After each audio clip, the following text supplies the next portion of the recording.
It's a very harsh, sad day in Once Human Land because honestly, I'm beginning to think that it's time to move on to a new game.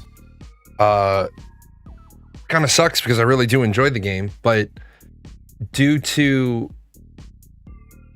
the developers, I guess, wanting to make everybody happy, they've gotten rid of like every sense of progression. And I'm beginning to think that maybe I'm out of touch with games, which is a completely fair possibility that I'm just completely out of touch with games. There just doesn't seem to be enough content. Like last week, they introduced Stellar Resonance, and it's only going to run for a month. And I think that they drastically misunderstood how many active players they have. Let me get rid of the text real quick. I think they drastically misunderstood how many players they have, because I don't see us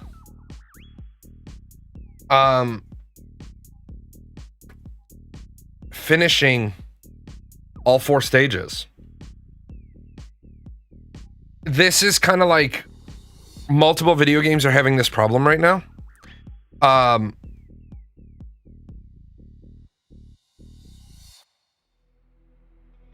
Ashes of Creation is completely lost. No, this isn't Rail. This is the problem. This isn't one server. This is the whole region. The region-wide progress. If this was server-wide, yeah, this is region-wide progress. That's not just our server. So I think they've lost the narrative, to be honest. I don't think they understand. Yeah, and we're at the point where I don't think game companies can even be successful anymore. And the reason why I don't think game companies can be successful is because they're listening to survivor bias. What I mean by survivor bias is you have 1 million people that start playing your game. And then your first month you lose 500,000. Your second month you lose 250,000. And the third month you lose 125,000. Now you're beginning to panic because you're below the number of people you need for your game to be financially viable. So you start asking the 125,000 people, what should we do? Those aren't the people you want to be asking. You want to be asking, right? You want to be asking the 875,000 people who've left your game. And this is where, and the point of my show today is not to shit on Intrepid Studios, but they just happen to be the studio that I have the most recent engagement with. If you're sending out a monthly mail every month, why are you not asking one poll question? And I've racked my brain for years trying to figure out why Intrepid Studios, if they're doing a monthly mailing letter every month, why they don't ask one polling question. Well, get one vector check. You could get 12 vector checks a year, right? And ready? I can turn it into a marketing piece as well. If you want to get good feedback from people, then all you have to do is you have to start this in January, obviously, because it makes the most sense. And then every month, you're going to ask a question on a survey.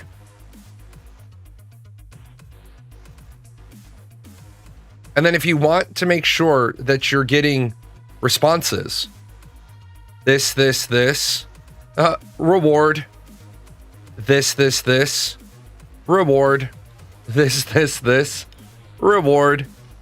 Every 3 months, you give a reward if people on the same account are giving feedback. Could you imagine how much good quality feedback you'd get? This is what I believe WoW is doing. They're now suing Turtle WoW because they're being successful with custom WoW content. Blizzard is losing hundreds of millions. Well, they're not losing hundreds of millions. And all of a sudden they pull out the RICO law to stop Turtle. Hold on. Let me...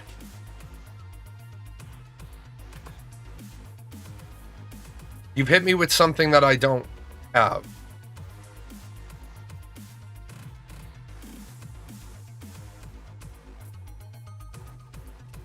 Because, to my knowledge,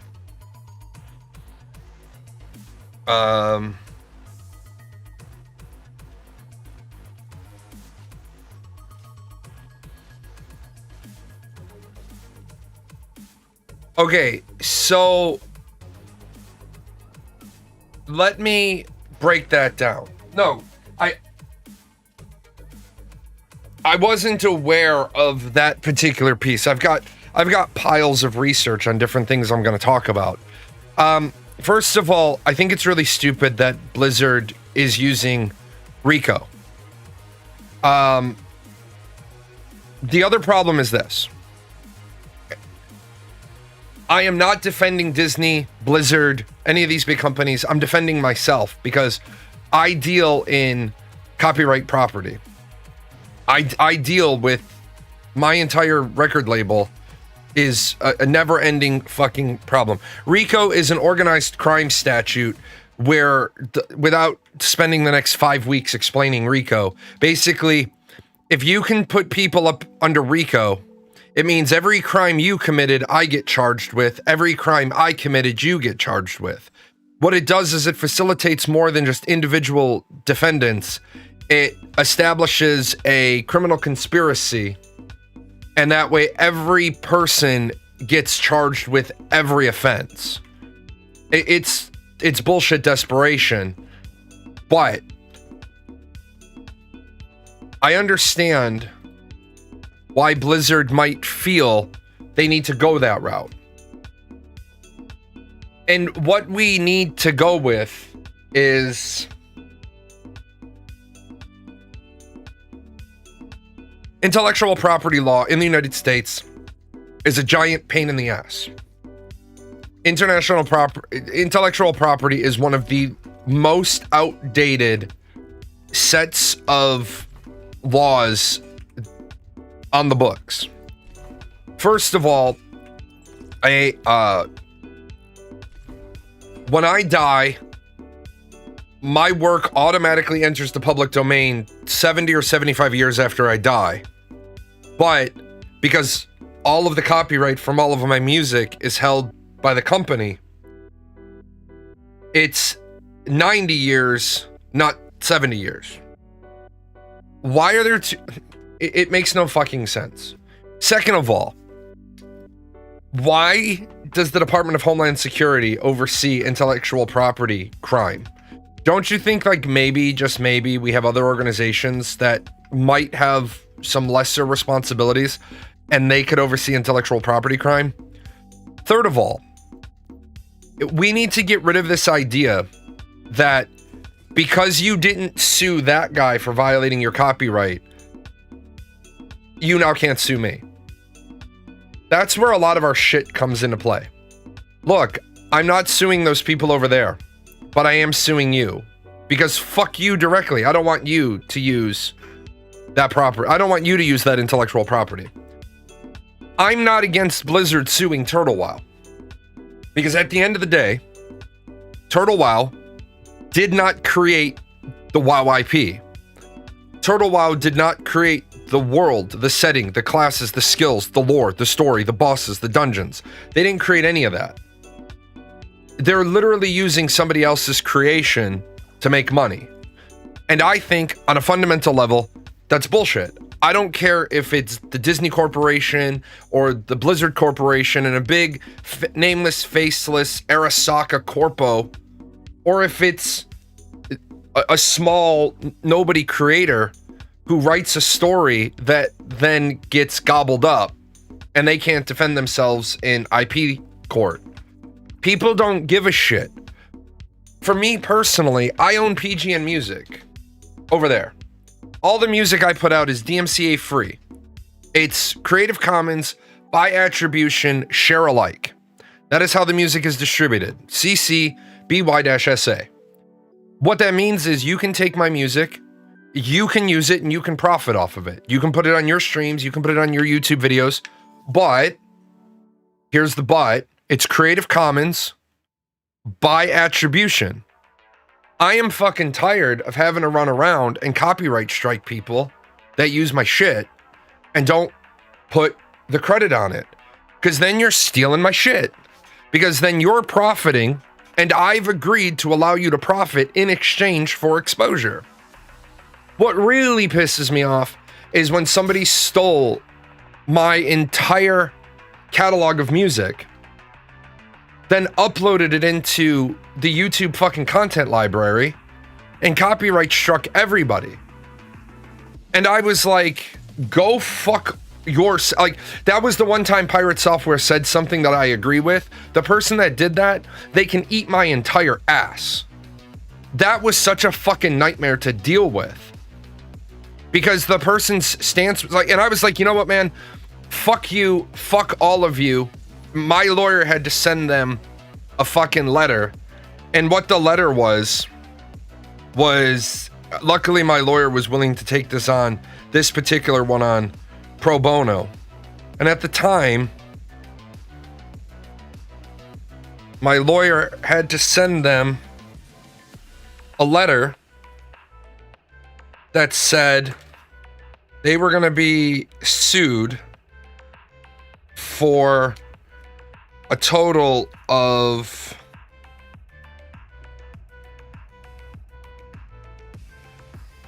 $6.8 million. And the person was being fucking obstinate about it until they found out that the federal government was going to be joining the lawsuit and was going to give them a $25,000 fine for every single track. So they would have been giving us 6.7 million, and then the federal government was going to fine the shit out of them. And that was when they finally said, we will have it all removed within 48 hours. And then they sent my lawyer a check for his time for the bullshit he had to go through. All because your argument was, well, it's public domain. No, you dumb fucks. It's not public domain. It's not public domain. It's not even a little bit public domain. Because for something to be public domain, I have to take a specific step. I must very, very much so specifically take steps to enter it into the public domain. And I did not do that. So I understand Blizzard being pissed off. I get it, right? I get Blizzard being aggravated to shit about what people did with their IP. I get it. It's a private music library which you're kind enough to allow a no DMCA policy, which is a huge difference. Yes. At any given time, by law, I can remove all of that music from Creative Commons. What I can't do is remove anybody who's currently using it.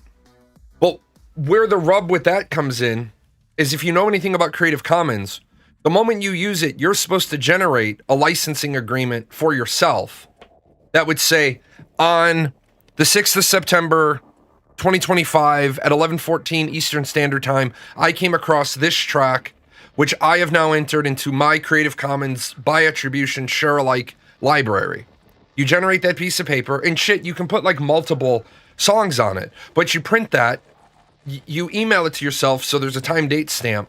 That way, if I take it out of the Creative Commons library next year, you forever have a CC BY-SA license to it. Where you run into the problem is where people are like, oh, well, I've been using it for years. Well, really, because you don't have any published work using it from before the date I took away the license. Now, I've always said I will not pull that bullshit. I will never take away the Creative Commons by attribution license. It will always be there. It will be there forever. It will be there until I die. And then the company itself has guidelines for after my death. I get why WoW is going after Turtle WoW. And I know not everybody likes it. And I know not everybody understands it. But if WoW doesn't go after Turtle WoW, then somebody else could do a WoW private server, charge money for it, and then when Blizzard tries to go after them, what the new private server could say is, well, you can't come up after us until you go after Turtle WoW. Because you abandoned your IP by knowingly and willfully allowing people to use it. Well, why the fuck should a company have to aggressively defend their copyright? And the answer is they shouldn't. You should not have to aggressively defend your copyright. Your copyright should be, I hate to use this word in this context, but it's the best word for it. Your copyright should be sacred. Your copyright should be absolute. Because if you don't find somebody violating your copyright till years later, that doesn't mean you've allowed them to use it. It means you weren't aware of it. But that's how we've allowed our copyright law to grow and develop, which we need to fix. But, in my opinion, it's not high-hanging fruit. I'm sorry, it's not low-hanging fruit. It's high-hanging fruit. It's not something that we should be worried about right now. It's something that we should be worried about after we fix poverty, illiteracy, childhood hunger, school systems, people not having universal health care. You see how, like, politically, some people might think it's important? But, on the same time, it gets caught up in the whole idea of, like, movie copyright infringement. You want to stop movie copyright infringement? Throw people who pirate movies in jail. Throw people who pirate video games in jail. And see how quickly that doesn't solve 80% of the problem.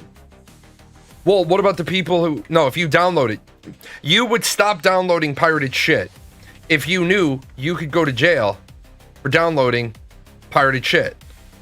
You wouldn't fuck about with it. Well, I think that's a little extreme. I think the impact on the economy is extreme. You pirate movies, you pirate video games, people lose their jobs. Because the company's not making enough money anymore. It's not an absurd argument. Yeah, it's like Nintendo and their copyright shenanigans. Now, Nintendo currently has a lot of copyright stuff going on. But I think, and forgive me, because I didn't research it. I believe one is a patent. No, companies aren't billionaires. Alice, you're a fucking idiot. And I've told you for years you're a fucking idiot. Companies aren't billionaires. You can't be part of the discussion if you don't want to have a serious discussion. The company's not a billionaire. The shareholders of the companies are the owners of the companies. Companies aren't billionaires. Companies are worth billions. And this is why, honestly, people like you need to be ejected right out of the conversation. Because you want to keep saying trolly shit. You want to keep saying ignorant ass shit. You can't fix the problem if 5 out of every 10 words, the person needs to turn their head and say, and for the moron in the conversation, you either know what you're talking about or you don't. If you don't, you can choose to troll and make little bitch troll comments, or you can get out your paper and pencil and learn. If you're not interested in fixing the problem, you are the problem. The ability to patent game mechanics is proper bullshit. Yes, the ability to proper game mechanics is proper bullshit. I agree. Absolutely. The ability to patent how you do those game mechanics. For example, the only piece of technology I've seen in recent years that maybe possibly could have been patented, and I'm not saying it absolutely could have, but the only one that I could see maybe possibly was the EVE Online cluster. EVE Online's specific methodology for how they did their single world solution, I could almost see them getting awarded a patent on that, except when you think about it, that's just common sense usage.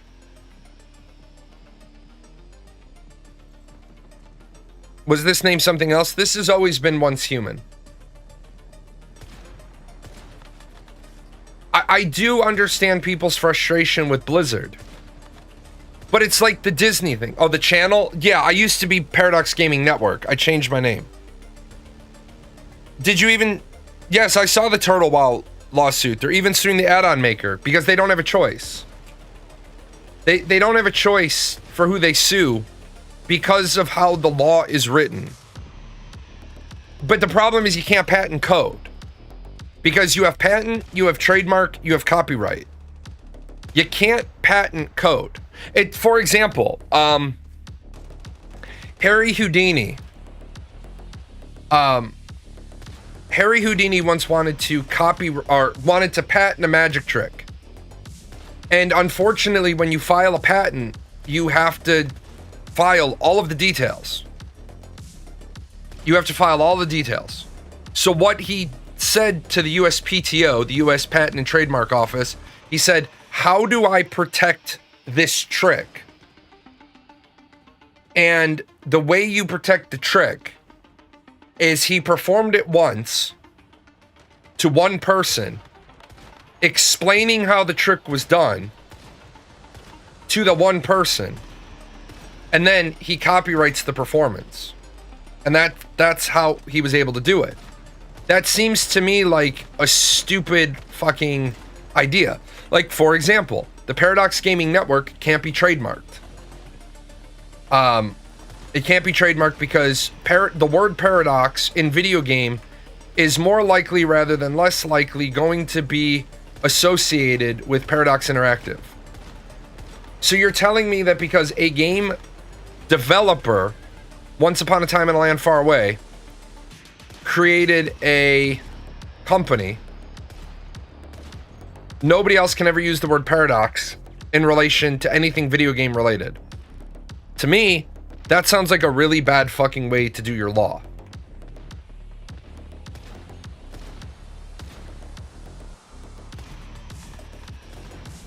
But just checking, I refuse to let my memory be claimed as the Mandela effect. No, I changed. What it was is the real quick answer. Because I do more politics than I do gaming right now. Several people reached out to me where I was doing politics stuff, and they said, you know, I didn't really take you seriously at first because you had gaming in your name. You sounded like a gamer who was trying to go into politics. And that's, I think if anybody knows me, that's not an accurate reflection of me. I'm a social scientist who went into gaming, and now that I'm coming out of gaming, it makes more sense for my channel to be Jalan, my online identity, versus a gaming company. Because I can always do gaming on this channel. I can always do gaming through this brand. It's just now when I do politics, it fits. Time for a new game? I found something else to play? No, sadly, I haven't found something else to play. That's the problem. And where I've grown really disenfranchised with the game space is that, for example, you don't need to make 900 excuses. You don't have to make 900 excuses for why Ashes of Creation is bad. You know why Ashes of Creation will never be good? Because Steven needs the pat on the back and the pat on the head. The company needs the pat on the back and the pat on the head. They clearly need that. They need to be like Josh from Triune Studios, not Tryon, Triune Studios, the people making Eternal Tombs. And Josh has literally said I don't need people to say nice things about me. I have a mom. That's her job. I need people to tear the shit out of my product so I know how to make a better product. And I respect that. I respect the shit out of that developer's opinion. Because at the end of the day, if you listen to all the harsh critics and you listen to all the shit that even if your opinion is that the feedback is overly negative, vitriol, sardonic, if you listen to all that feedback and you address all those points, you take away so much ammo from the dissenters. Like another person in my Discord, and I know that Talents from the official Discord, he thinks there's a big like fucking gotcha moment because he sits in my Discord and he copies stuff over. Who cares, man? Did I fuck this guy's sister? Did I fuck his mom? Is he my kid? Like he's right around the right age. I could have fucked his mom. I don't know. He has like a love affair with me. Like he's fucking addicted to like being in my Discord. Dude, I don't even cover Ashes. We have an Ashes channel. Sometimes people want to talk about it. He is the walking embodiment for what the fuck is wrong with that community. You're fucking posted up in another community that has pointed critical feedback about a game and you don't like it. Guess what? If you like Ashes of Creation in the current form it's in, I've never said you can't like it. But if you're being honest with yourself and you're saying, oh, the current version of Ashes of Creation is exactly what Intrepid said they were going to deliver back in 2017, then you're fucking lying to yourself. And I'm not your fucking therapist. I ain't going to help you deal with the fucking bullshit lies you tell yourself. But when you sit there and you lie about the product to the guy making the product, right? Then he thinks he's doing a good job. He either knows he's doing a good job or he starts making changes to appease people. And I've experienced this, which is why I have no problem sharing the story. I submitted my master's thesis early on in the semester. I was the first student to defend my thesis to the panel. I figured I was done. I figured I was finished. They rejected my thesis, but they never even told me why they rejected it. They just rejected it. They said, nope, this isn't acceptable. And I'm like, well, what the fuck, man? So I went through all of my stuff and I was tearing it up. And I had 75-page thesis spread around my bedroom and my father got pissed. I had moved back in after my mom had cancer and I had push pins in the wall because he's like, you put holes in the wall. Yeah, whatever. They're pins. When I paint it, it'll be fine. I had every one of the pages up and I'm like, oh shit, okay, I'm weak here. I probably need to get some more data. I spent like a month getting more data. About halfway through the semester, I thought I was done. I submitted it again. They rejected it again. Whole nother fucking run through. They didn't even give me guidance, a direction, nothing. They're just like flat rejected. Third time, I was exhausted. I was teaching full time, working on a master's thesis full time. I went and I went and I defended it. And I remember Dr. Alamo said, you look exhausted. And I said, yeah, I'm completely, fed up of this project. I don't know what you guys don't like about it. I don't know what you think is wrong. As you can see, I've added hundreds of new case studies, thousands of lines of data. All of it proved my original position. I don't know what else you want to make this thesis acceptable. And they were like, it's accepted. And I was like, what the fuck? Like I remember going from like an 8 depression that day to a 12 rage. Like, what the fuck do you mean it's accepted? They're like, it was acceptable the first time. We just said it was rejected because we wanted to see what you would change about it.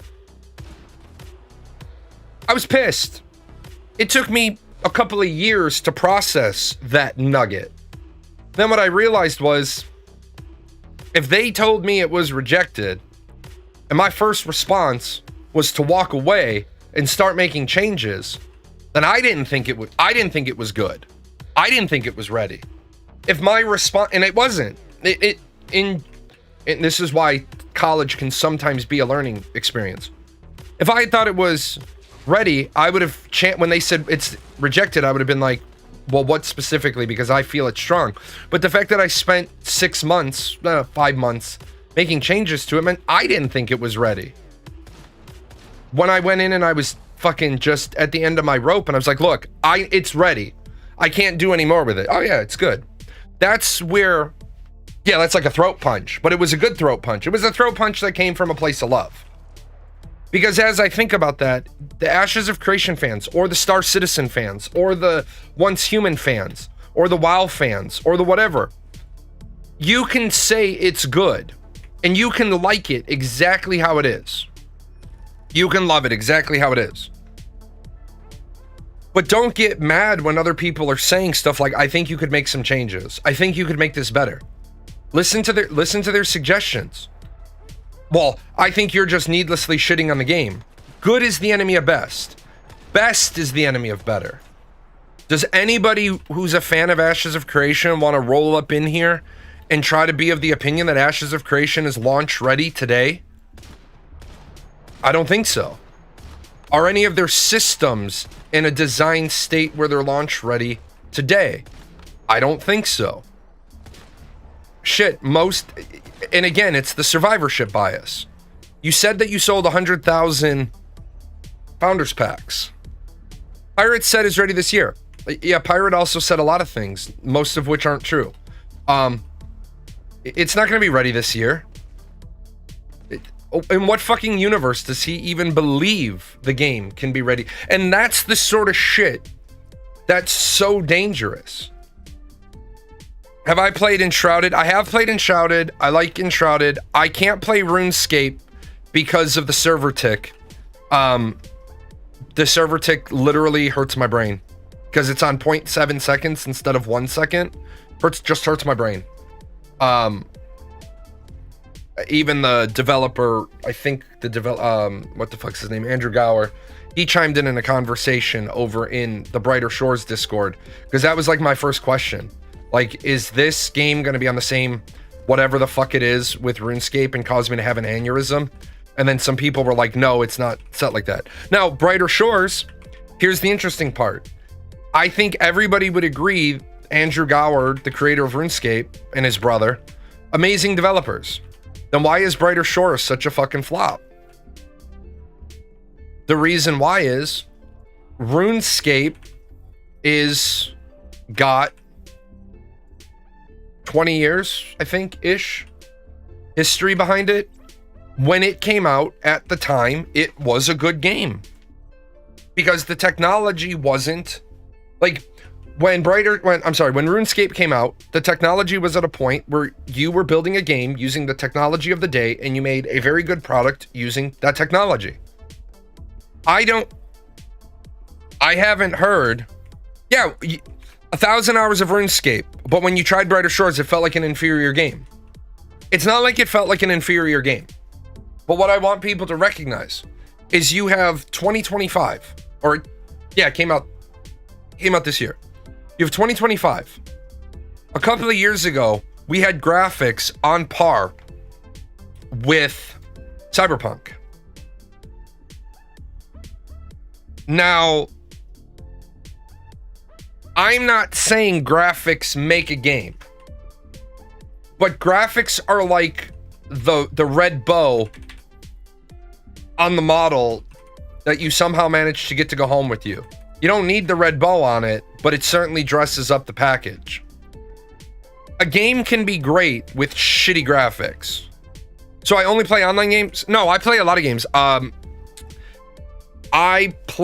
did look at RoboCop. I did look at that. Right now, I'm playing Crusader Kings 3, and it has a new expansion coming out in like 3 days. Which, of course, fuck Jay, right? Fuck Jalan. Fuck Jalan. I finally have a great start to a game. Haven't had a great start to a game in like 12 months. Finally have a fucking great start to a game. The fucking new expansion comes out. Fucking this. It's like, fuck.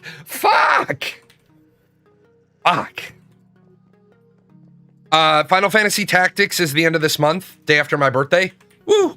So I'm gonna be playing through that. Vampire the Masquerade Bloodlines 2, October, right after my vacation. So I'm gonna be playing that.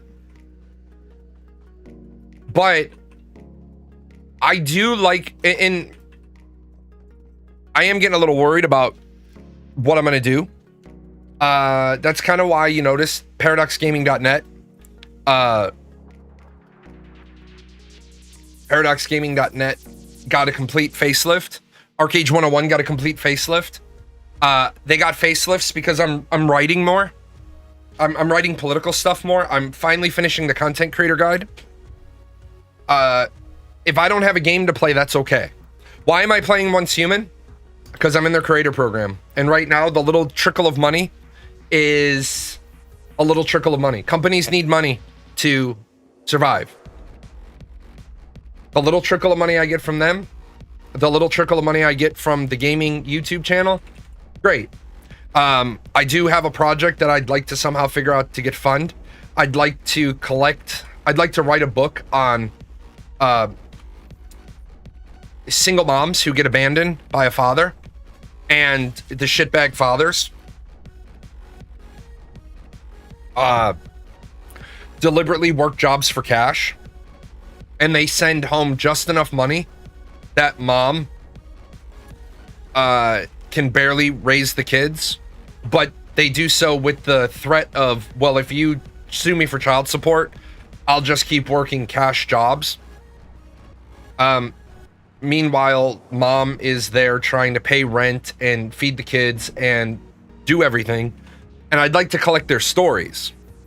The problem is to collect their stories, I have to be able to buy their stories. Because what they don't have is disposable time. They don't have time to write their story and then sit for a subsequent interview because they're busy. Unfortunately, what I'm finding more and more, we have a fucked up society where these women are buying groceries with sex. We live in a fucked up world, and I would like to document some of it, and then document some of it and turn that over to more qualified people, more qualified social scientists who can look into that more. But I've never been poor. Well, I have. It's been a long time since I've been poor with kids. It's been a long time since I've been poor with kids. A friend of mine lost her job. It takes... when you have no money in the bank and you get fired on Thursday, and so you're going to miss Friday's hours, and you can't make ends meet without Friday's hours, there's no easy way to go and get food. Well, go to a food bank. That works great if you have an operational vehicle. Well, what do you do when your vehicle is just shit, taking a shit, and the transmission is screwed? And so people are like, well, go here or go here. Yeah, genius. Can't get there with 4 kids. Can't walk it yourself or take a bus because you by law can't leave your kids at home. It's great that people have the 10-word answers, but what about the 10 after that? So it's something that I'm currently working on. I'm also working on, I have dedicated writing time now that's unrelated to gaming. The necessity for good graphics does depend on what kind of game you're playing. First-person story games generally need graphics to not make moments when you're close up to someone's face laughable. I do agree with you. You need, but they don't have to be, oh my god, what the fuck, barbecue chicken, high fidelity graphics. They need to be appropriate graphics. And unfortunately with gamers, and the reason why I'm never going to be a popular creator is because I'm not interested in being stupid. I'm not interested in being copium. I'm not interested in being a clown. There are plenty of creators who are interested in being a clown, and they're willing to debase themselves for profit, for their income. My master's degree, I have a master's degree in education, specifically special education and curriculum development. And it's amazing to me how we're not taking care of anybody in school, let alone special needs students. When we know for a fact that 40% of students have some sort of special need, and we're only identifying about 10 to 12% of the students, we wonder why kids graduate high school and can't read. Yeah, the person needs a good Samaritan to drive them to the food bank. Is there some sort of system in place to do that? And I'll give you a great example. The person that I'm talking about got donated a bunch of food by a politician that's running for mayor. And all the food that they got brought to their house is all expired. So the mayor is the worst type of fucking politician because they're not a politician. They are they're not a statesman. They're a politician. If you're giving out food and then making a public release post about how many, today you helped 6 moms with a total of 30 children, or a total of 20 children, whatever the number was, but the food you were giving out was expired, well, that makes you a fucking shitty human being, let alone a shitty politician. Definitely means you're not a statesman. Do I have a ship on Star Citizen? Absolutely not. The reason why I don't have a ship on Star Citizen is simple. Star Citizen, I hate to say this to the 2 point however many million Star Citizens out there, you're being taken to the cleaners by a company that doesn't have the expertise to deliver what they say they can deliver, and you keep logging into their game, which makes their game look like it's a thing, which allows them to sell more founders packs to the people below you. They've raised $800 million. That's enough money to make 3 MMOs. Okay? They have a team. At one point, they were reporting a team of 1,500 people. That's enough manpower to make 4 or 5 MMOs. They're selling ships for hundreds of dollars on an alpha. Yep. 18 years is still an alpha. Yep. And when you bring that up, the rabid Star Citizen fans want to argue with you. Look, man, why don't they just build the game and launch it and then expand it? Chill Jazz, I want to stop you right there. I want you to stop for a moment, and I want you to look at what you've just asked. What do you get for 2K?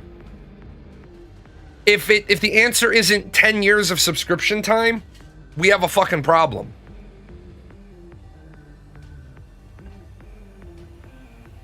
Let's say we just, the one I was looking at was $40. Yeah. They have cheap packs, but then you're buying into their bullshit. After Fractured, the people who've been in my community for a long time will tell you, after Fractured, I made the statement, I will not Kickstarter any games. I will never Kickstarter any other game. I don't care how fucking good the game is. Like, Steven Sharif, Ashes of Creation, makes a big deal about how he's $55 million into Ashes of Creation. Okay, well, we're going to see if that's true, because there are certain records that are publicly accessible. We're going to see if that's true. They're called Freedom of Information Acts. When you take money from the government, all of the paperwork you submit to the government when you take a government loan is Freedom of Information accessible. So we're going to find out. We're going to find out. I think it's bullshit that you keep taking people's money when you damn well know that you might not ever be able to deliver the product. Gamers are the problem.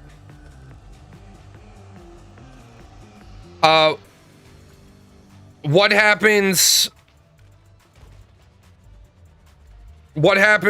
when Chris Roberts retires? He'll sell the rights to someone else and keep his controlling shares. Yeah, he'll keep making money. You want a spaceship sim and blow stuff up like Star Wars? Okay. There's a lot of Star Wars games you can play that are already launched.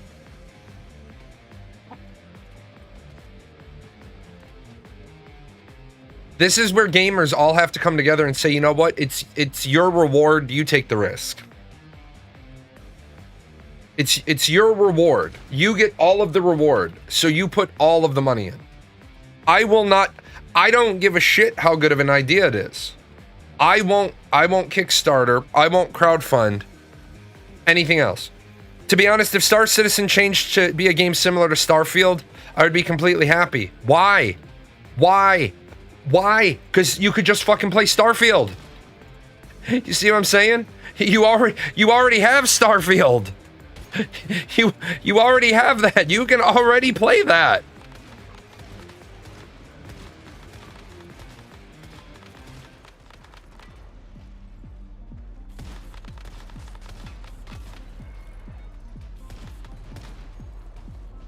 You finished Starfield like 20 times? Yeah, so I feel your pain because you're looking for a very specific niche and genre of game that just isn't available to you. I wish Cyberpunk was an MMO like the tabletop game. Are you talking about the fuck's the name of the tabletop game?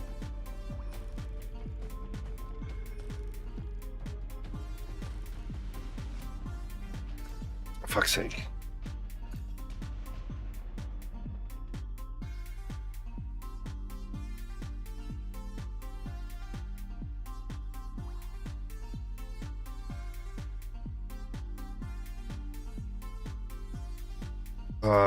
Yeah, Shadowrun. Are you talking about Shadowrun? I think I would know that off the top of my head, considering I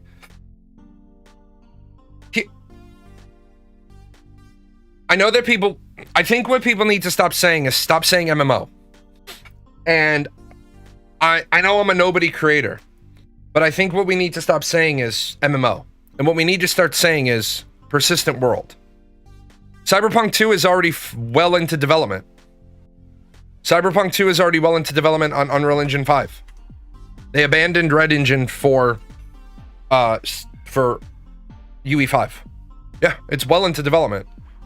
A lot of people that are Cyberpunk fans are really mad at CD Projekt Red because what the fuck? What they said, sorry about that. What they said was, could we please get an update to Cyberpunk where V can at least have something that looks like a not a fuck you ending? Could we please get an ending for him that's a somewhat happy ending? It doesn't have to be an amazing happy ending. And they're like, nope, because nobody in that world is supposed to get a happy ending. Okay.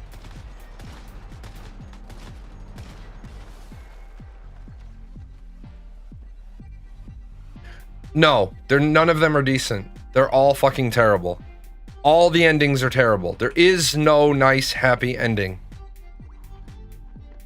You've only played Cyberpunk for 40 minutes and I've uninstalled it 4 times. Dude, just give it 2 hours.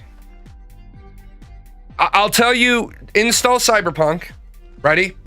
Install Cyberpunk and play it through until you get to beep beep, motherfucker. Once you get to beep beep, motherfucker, you're at the point where it's getting good.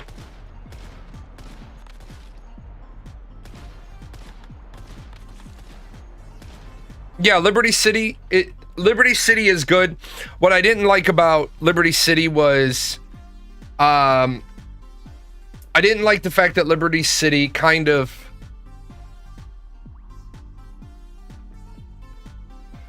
takes you down. Like, I appreciate the Liberty City DLC, but what I don't like about it was a lot of what was in Liberty City was originally was on the cutting room floor and was supposed to be in the core game. Mods are an interesting discussion, and here's my opinion about mods.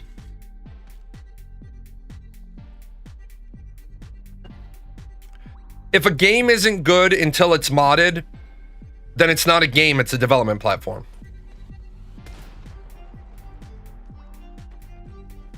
I just did another playthrough, but the game forces you, once you get close to the mission, to go into Liberty City. I purposely hey, no spoilers, asshole.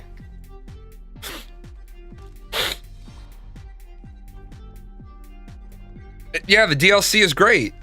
If you understand that the DLC is predominantly content that was supposed to be in the original game. We need better game intros for people that have played games before. Some of these games coming out are so generic, you don't need a slow intro to cram you with Expedition.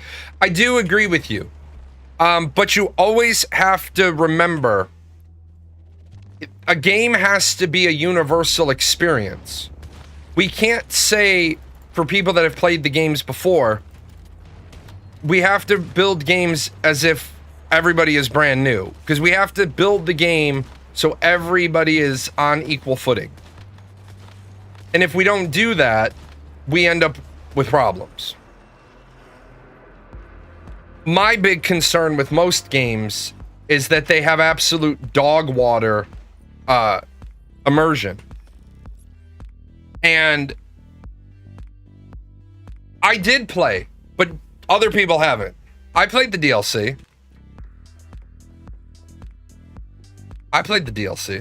Shit, man. The day the DLC dropped, I was up playing it, like whatever time it dropped, I was online. 9 a.m. probably. See, you think Street. I agree with you. Street has a shorter start. I think it goes by length of introductory. Length of introduction. Street is fastest. Nomad is second. Corpo is the longest. Corpo, I believe, is the longest introduction. But I think, truthfully, I think Corpo's the best. Because Corpo really sets you into the world.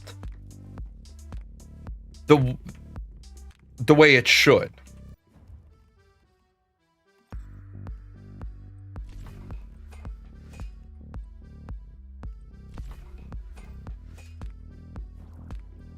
But it's so frustrating where, like, the people that like Ash, I'm going to use Ashes of Creation because it's the game that I think we all have as a common denominator.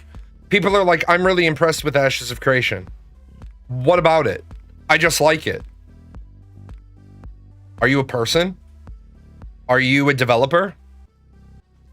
If it doesn't, I just like it. I can't explain why. I just like it. I shouldn't have to explain why.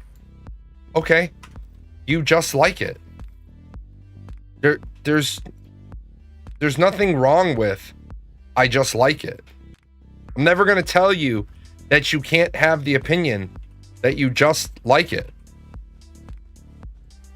But then if you can't articulate why I just like it, then you really don't have a leg to stand on when other people say, I just don't like it. Well, why don't you like it? Well, why do you? You see what I'm saying? Like, I want meaningful, articulated conversation so that we can maybe just maybe find some common ground, right? If you love something, I'm not interested in taking away something you love. If you love it, you love it, right? I'm glad you love it. Convince me why I should even like it. And the best way to convince somebody is to be like, I don't give a shit. The thing about being me, I don't give a fuck about what your opinion is. Like that hilarious interview where they're like, what's your biggest weakness? Honesty. I don't think honesty is a weakness. I don't give a fuck what you think. If you can't articulate why something is good or why something is bad, then just say, I like it. And then don't try to have a opinion against the people who say I hate it.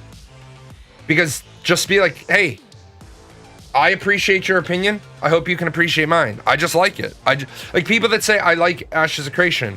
Why? I don't know. I just do. Okay. Well, I think some of those people making those comments are developers. I have no reason to believe that they're not developers. I think there are developers running around, and either developer accounts or community team manager accounts that are running around leaving comments on dissenting opinions to make it look like it's not as bad as it is. Because that's exactly what the marketing team should be doing. The marketing team should be doing damage control. So I have no reason to believe that they're not doing that. Instead of having 5 or 6 people on your community management team, what community are you managing at that point? Why are you so worried about managing the community for a game where the game is still in development? When I bring up problems with their community management, they don't want to hear it. Well, then fine, fuck it. You don't want to hear it. But don't turn around and be like, oh, well, people give unfair or unwarranted feedback. Interesting thing about a feedback is you don't get to decide what's on when they're talking about you. You don't get to decide what's quote unfair or quote unwarranted. You get to say what's not factual. Like the person who made somebody said you're one of the worst left-wing opinionated people who's ever made a video. And I'm like, well, interestingly enough, what makes me left-wing? And as they start trying to justify what makes me left-winged, they can't, because I'm not. Because I'm not on the left, and I'm not on the right. When you start having opinions that aren't accurate, well, that's shit that you can speak out about. But the rest of this shit, why are you worried? If you're so confident in your abilities, why are you worried about the dissenting opinions? Let people dissent. Do you agree with them or not? I think a big problem with a lot of game companies is they believe what the people are saying. They know what the people are saying is true, and they don't want to allow that to become the talking narrative. Was Cyberpunk 2077 great? Not at launch. Not at launch. I think it was fucking dog shit at launch. You've been waiting for this game, and it comes out, and all the trees are moving. Well, that wasn't our fault. That was a same day graphics driver. Well, which one was it? If you installed the graphics driver same day, or if you didn't install it? Because you better know the answer. Because if you say it's all the people who installed the same day graphics driver, then why are all the people who didn't install the same day graphics driver having this problem? Know what I'm saying? Like, don't make bullshit excuses. Don't make bullshit excuses. I was one of the few who managed to play through Cyberpunk 2077 on launch without any game-breaking bugs. The only game-breaking bug I had was the trees would not stand still. That was it. That was the only problem I had. Was the trees were being little bastards.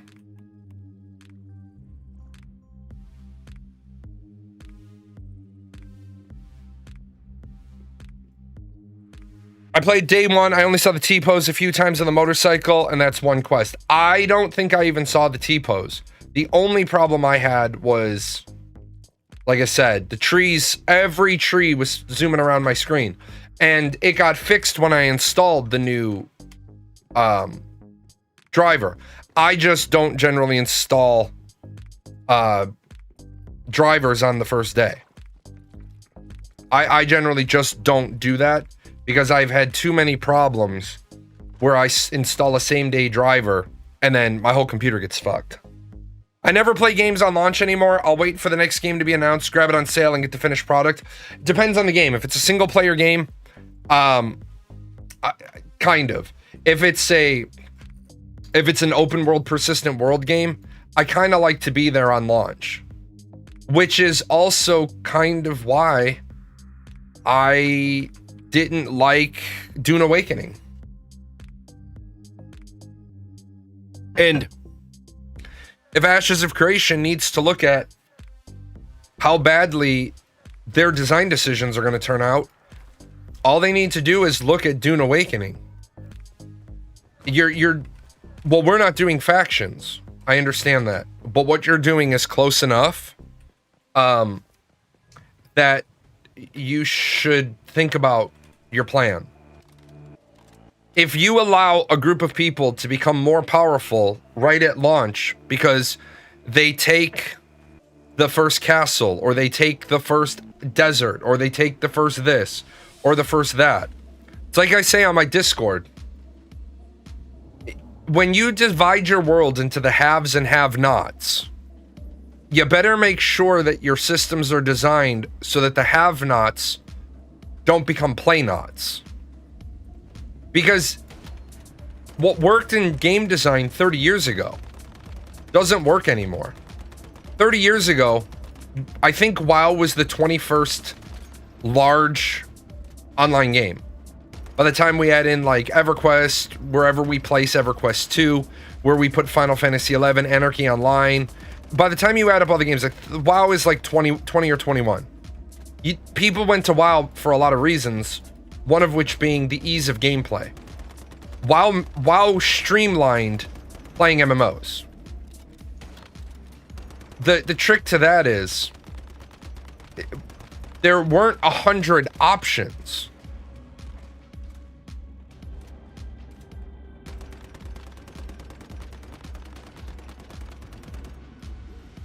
I was going through the MMORPG Reddit today, and there's some Ashes drama involving a guild overpowering everyone. Well, yeah, I mean, when you have a hard level cap, and you have people that can grind on those mobs, and you can grind on mobs 9 levels above you, 8 levels above you, I think is where the break is. Well, then you just have the people who are already that level grind on shit that's their level with somebody in the party who's getting a hard carry. Well, when you can do that, you're fucking speeding up people's leveling. There should never be a range where you, like, it's, and I hate to say this because it makes me sound like a fucking entitled douche canoe, but I don't give a shit anymore. If you're not smart enough, and if your game design team isn't smart enough to realize you should not allow people to get XP on mobs higher than 4 levels above them, then what you're doing is you're literally creating a power leveling world. That's it. It's that simple. If I'm level 20, I should only get XP from mobs that are level 20, 21, 22, and 23. At level 24 and above, I would get 0 XP for killing that mob. And some people are going to say, well, what about the really talented people who can fight stuff? If you can fight stuff 4 levels above you, the game is designed like dog water. Go to tabletop. Go to a tabletop game. And think about how much power 4 levels gives you. Well, this isn't tabletop. But yeah, you're right, it's not. Because if it was tabletop, it'd be fucking good. You have a person that has 4 levels of XP above you. Unless you get insane dice rolls, the person 4 levels above you should absolutely body you. Should absolutely body you.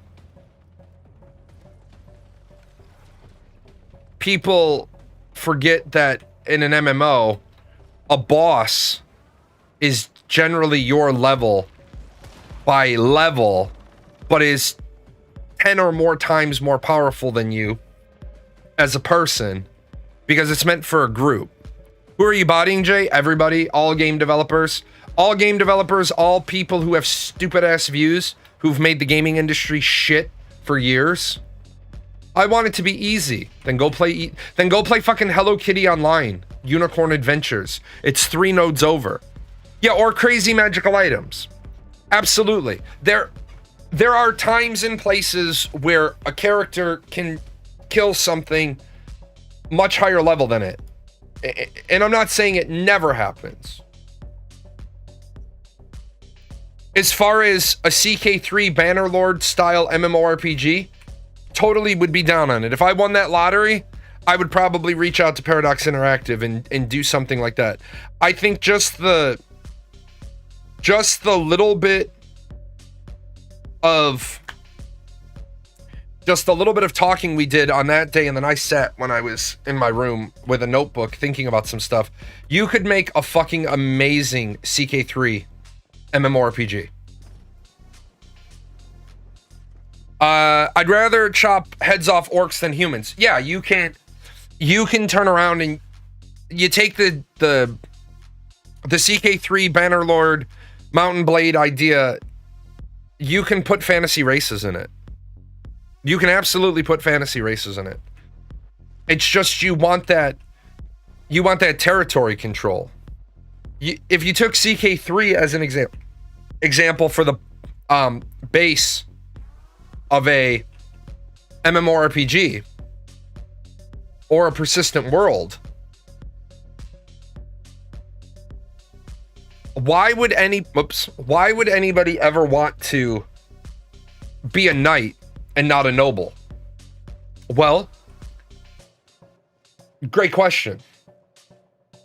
If the higher your rank in nobility is, the less time you have to actually go out on campaign, and the more you have to delegate, then there's going to be people who simply don't want to play the game that way, but they're going to have a hell of a good time being your knight. Hey man, I want you to take fucking Ned Stark after the mountain Burned River run. Sir Dundarian, you'll have the charge. Take 100 men and arrest the mountain. Imagine that shit. Imagine you having a county, a duchy, a kingdom, an empire. Imagine sitting there and being like, okay, there's a problem over there. You go deal with that. Imagine your spy master, and your military advisor conspiring against you, and they don't tell you that there's an orc camp that they've secretly been hiding because they want to experience a raid. I'm not shitting on Steven the person, but I am shitting all over his desk. Steven, the creative director. I will not lie. I am absolutely shitting all over his desk. He is a fucking terrible creative director.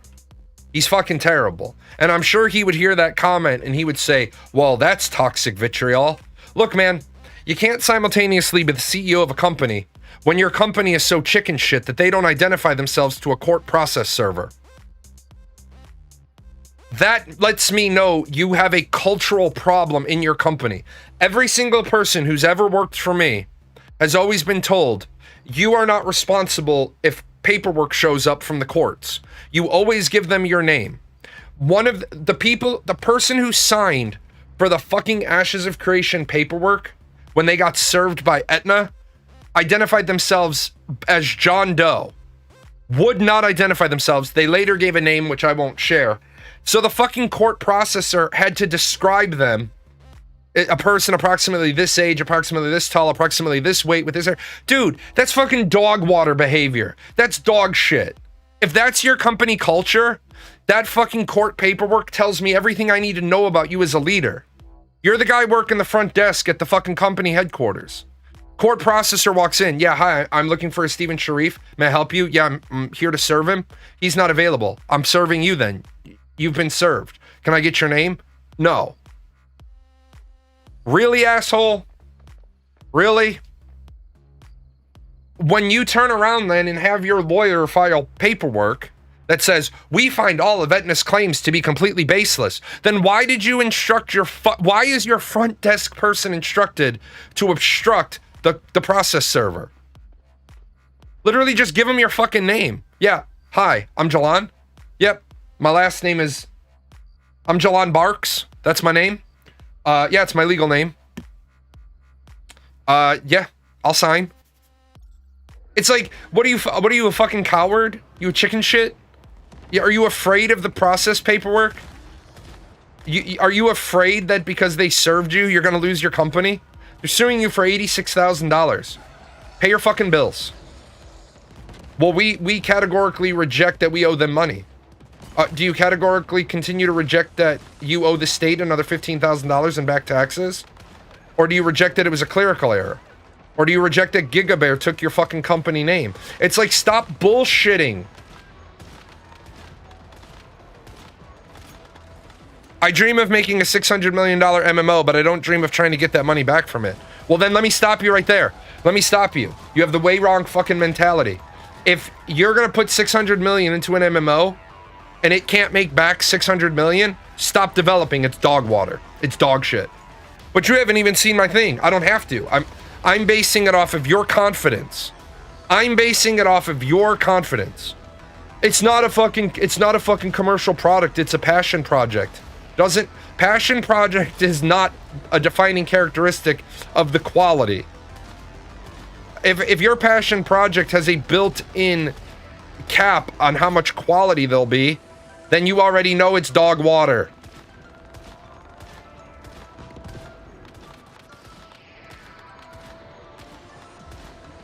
Yeah, man, if I won the fucking lotto, I'd have a $300 million passion project. Abso-fucking-lutely. As I've said, if I won that fucking Powerball, I would build an MMO. That Edna case was on Reddit today. Yep. I've already looked up all the court documents. Is it old? No, it's relatively recent. It's like 2 or 3 months old. I think it's been kicked to mandatory mediation for a December date. I've seen a lady renting out rooms at multiple houses in foreclosure, avoid getting served and weaponizing tenants that don't speak English. Yeah. The problem is, if every single thing needs to line up. Every single thing needs to line up. Are there enough MMO players for you to get $600 million back? 1 million players, $550 subs, 40 months. Yeah, exactly. Exactly. But I'll show you. This is the simple way. You want to make a $600 million passion project? Okay. Realistically speaking, fuck $39.99. 40 versus 50, right? Can we get 3 million players? Can we get 3 million players? Is the question we're asking ourselves. So we're going to take 600 million and we're going to divide that by 3 million. So what you're saying is we're going to spend $200 per player.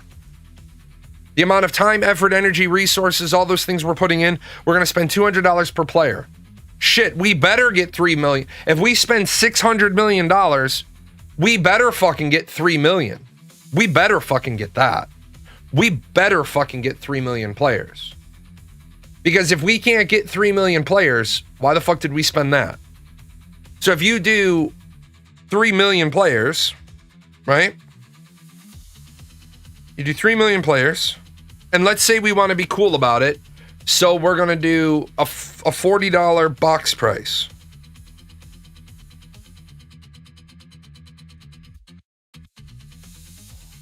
That's already $120 million of your money back.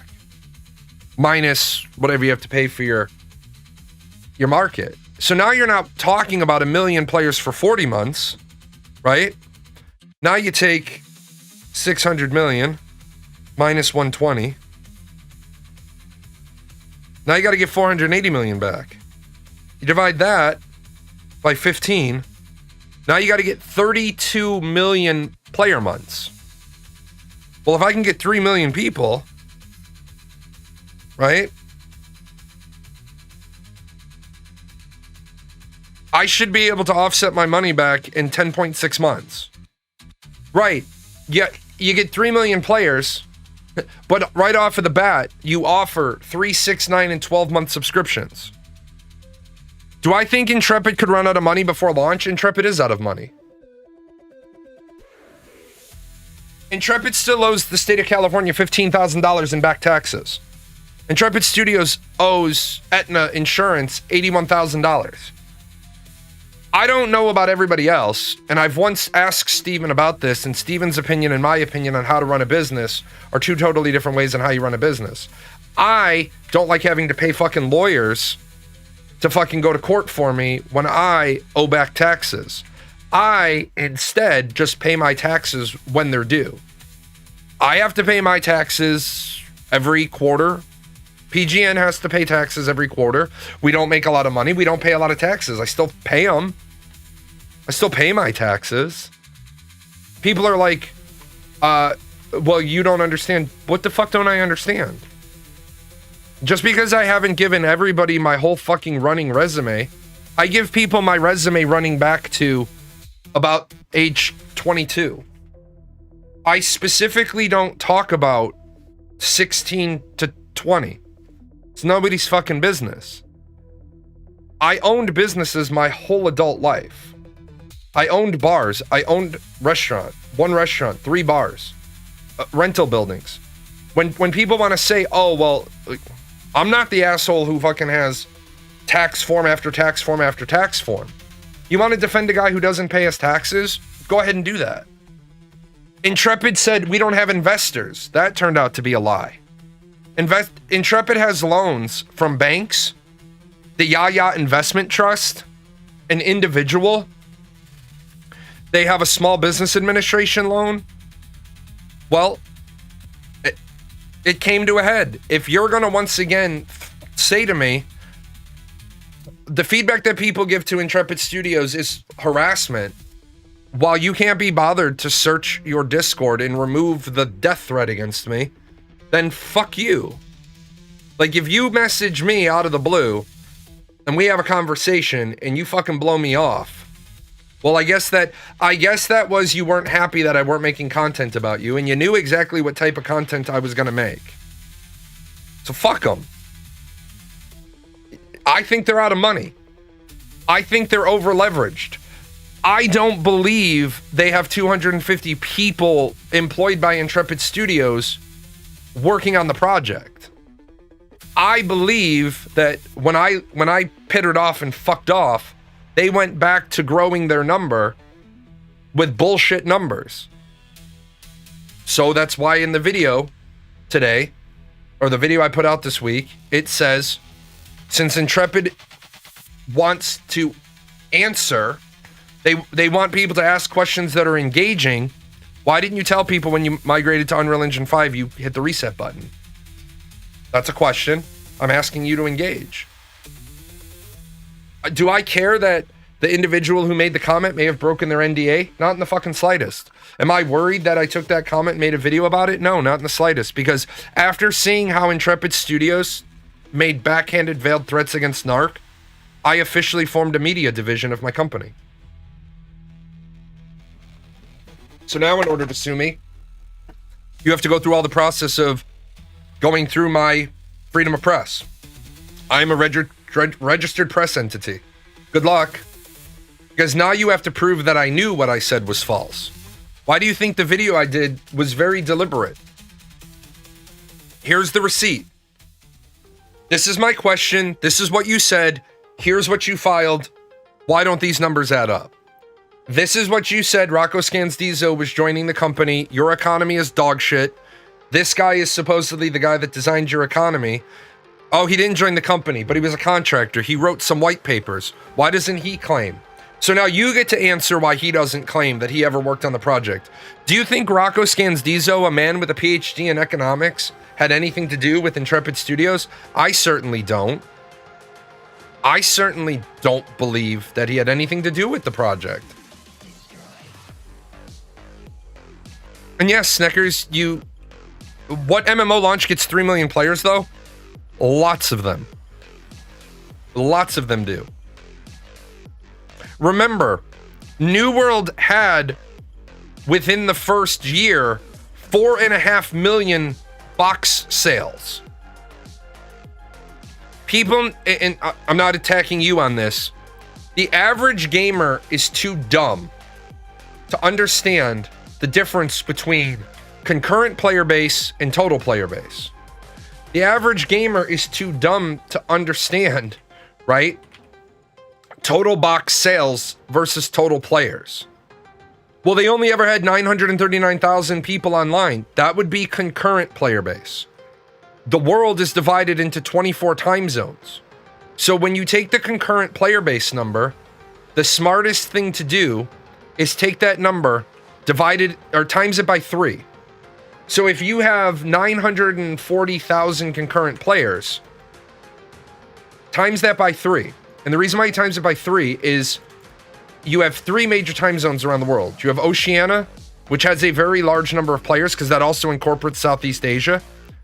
Then you have Europe and you have North America. If you had 939,000 players, let's just say 900,000 players because I'm shooting deviants and I like easy numbers. Then you times that by 3, you have 2.7 million. But then you know that they reported to their shareholders that within the first year they sold 4.5 million copies. Well, do I think times 3 is valid for launch? Yes, I absolutely do. I absolutely do. Would it be nice if those game companies actually released their no shit numbers? Yeah, it would be great. But you can even confirm the number a little bit because you can take the total number of servers they had, times it by 2,000, and that's how many concurrent players they had regardless. Because you knew the server cap, you knew all the servers were in queue. Absolutely. But even when you look at the how much money did they make, the important piece of that is they sold 4.5 million boxes in the first year. That gives you a number, right? That gives you the working dollar amount of how much money they made. So we do 450,000 times 39.99. They made at least 179 million on box prices, and I don't remember if New World was 39 or 49, but they made at least 180 million. They made at least 180 million. Now, what they had to pay to Steam, people are like, oh, well, they gave Steam. No, they didn't. Large game studio doesn't have the same structured payment deal with Steam that small companies do. I promise you, Square Enix isn't giving them 20%. They're simply not. Square Enix wouldn't go through Steam if they were taking a 20% haircut. Absolutely not. That's a lot of money. Now, what happened with New World? Game was dog shit. There wasn't continuing monetization. They ended up charging for an expansion pack or some DLC or some whatever they did. But yeah, could you realistically get 4 to 5 million people on an MMO launch? Yeah. When you balance that to, if you took $600 million and made an MMO and it only got 100,000 players, the fuck did you do? Right? The fuck did you do? So we'll do $600 million. We'll divide that by 100,000. You spent $6,000 per player? What's wrong with your game? I absolutely believe if right now a game came out, if a game came out and it came out as even tab combat, as long as it was enhanced tab,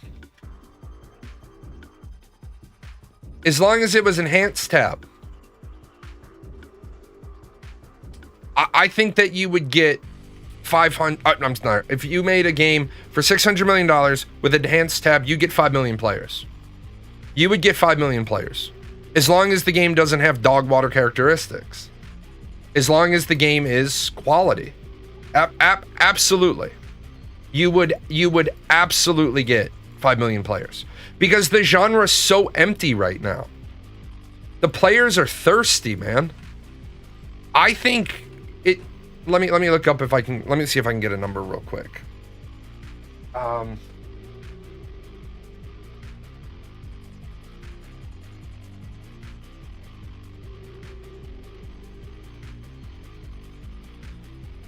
There's one person sitting in the Chrono Odyssey playlist. Chrono Odyssey, during its last playtest, had 65,000 concurrent players. Okay? And they didn't invite, like, it wasn't an open playtest, if I remember correctly. I could be wrong. I don't believe it was an open playtest. I believe you had to apply for the playtest. They had 65,000 players, which was good because what they said was, based on your feedback, we recognize you're not happy with it, so we're gonna go iterate on the game. That's a good thing. That's a really good thing. That they decided that they were going to iterate. I'm glad they did. Because the last thing we needed was for them to try to rush a bullshit game that dies in 3 months. The MMORPG genre is thirsty as fuck right now. If you can put something out that's not dog shit, you will have the lion's share of the player base. Now, if you do a Chrono Odyssey and you do a Arc-Age Chronicles and you make it all action combat, are you going to get as many people as if you did tab combat? I don't think you will. I think action combat players still have a bit of a problem, and the bit of that problem they have is they bounce around too much. They're a different type of player. That's just an opinion. If Chrono Odyssey and Arc-Age Chronicles come out and they do good action, I think you could see the market change. Absolutely. Would the market potentially change if a good action combat game came out? Yes. Then other vendors would see, other developers would see. We don't know what Microsoft is busy building, but we know that Microsoft bought up about as much MMORPG development power as they could without getting blocked by antitrust lawsuits. I think it's going to be interesting to see what's coming in the future. But the thing that's not going to change is dog shit players and their attitude. People that are mad at me because they're like, and Steven has said this shit to me in the past and I don't care. It's people like you that make it so that developers don't want to engage in transparent development. Good. Don't engage in transparent development. Because part of transparent development is being fucking truthful. If you're lying, that's not transparent.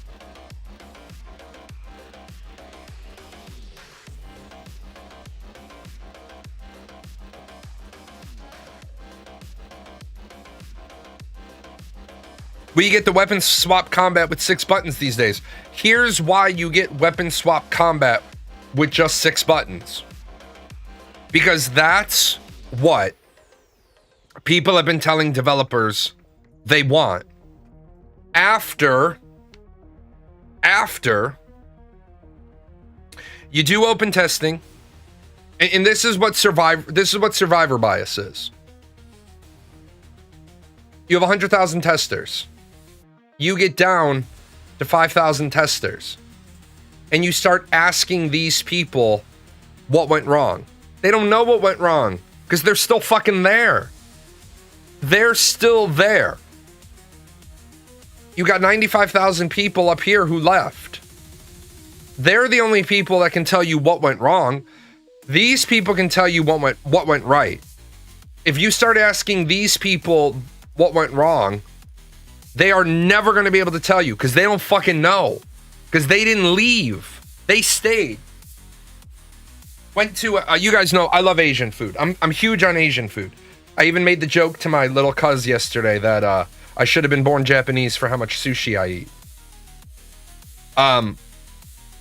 We went to a new stir-fry place. The new stir-fry place is fucking terrible compared to the not as new stir-fry place.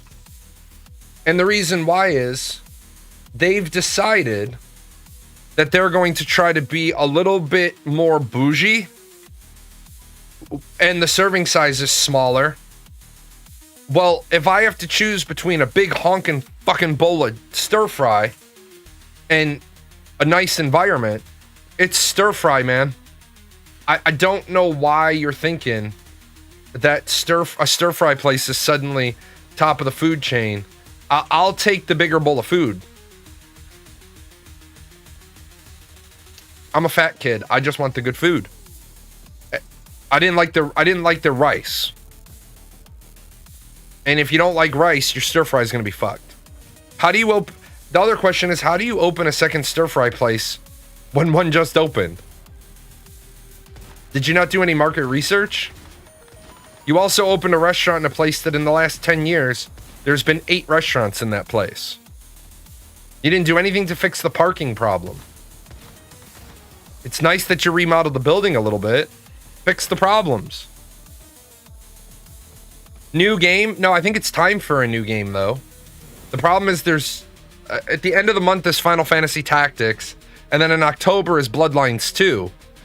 But there's no new Persistent World games. Now, I did look at... somebody had given me Light No Fire. Alright.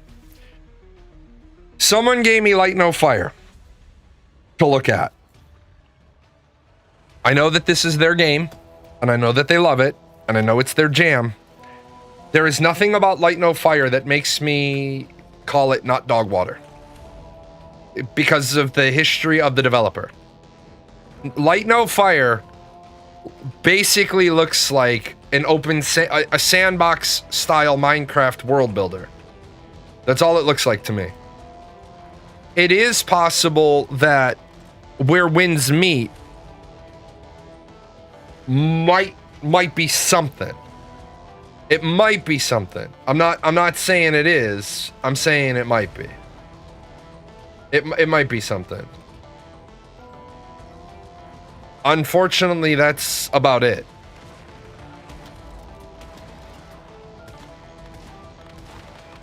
Final Fantasy 14 kind of shit the bed with a terrible expansion. So hard to make good Persistent World because at some point players have everything and there's nothing to do. No, it's not. What do you mean it's hard to make good Persistent Worlds? You have to think about what you want players to have to do. This game right here, Once Human. They could make one change to Once Human and instantly double the amount of time people spend online each week. All Once Human has to do is add in the zombie Blood Moon from 7 Days to Die. All they have to do is carve out a piece of this. Carve out a piece of this reward. Lower the monthly reward for Starcrum, and what we'll do is the total reward is... what's the total reward again?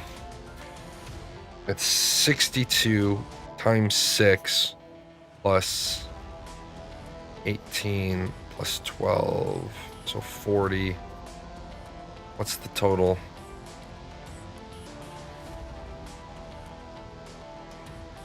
$62 times 600, 37.2.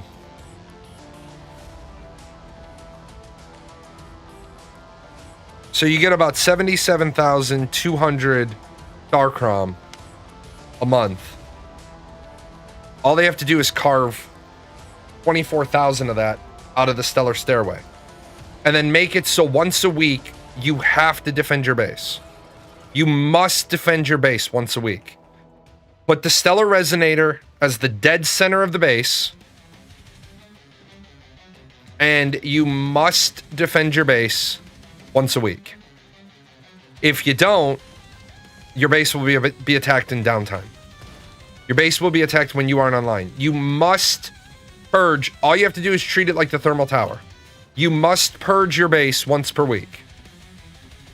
It's how you get all the evil shit out of you, whatever bullshit story you need to wrap around it. That's what we're going with. That would instantly bring people on for another session each week.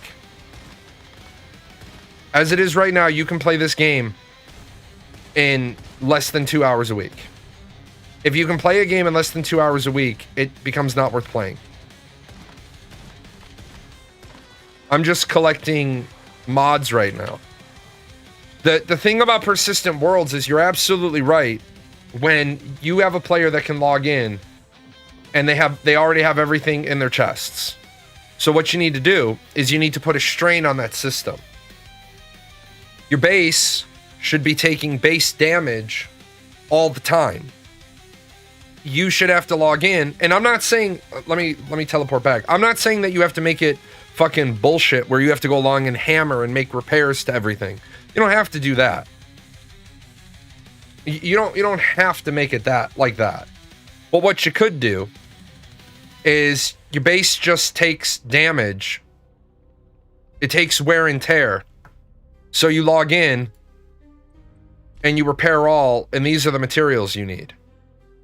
If you slowed down people's material acquisition, then they wouldn't have buckets of this shit. Some people are like, well, if they slowed it down, then it would make it a grind. It's a fucking survival game. That grind is part of the game. It's part of the organic gameplay loop. Instead, you don't ever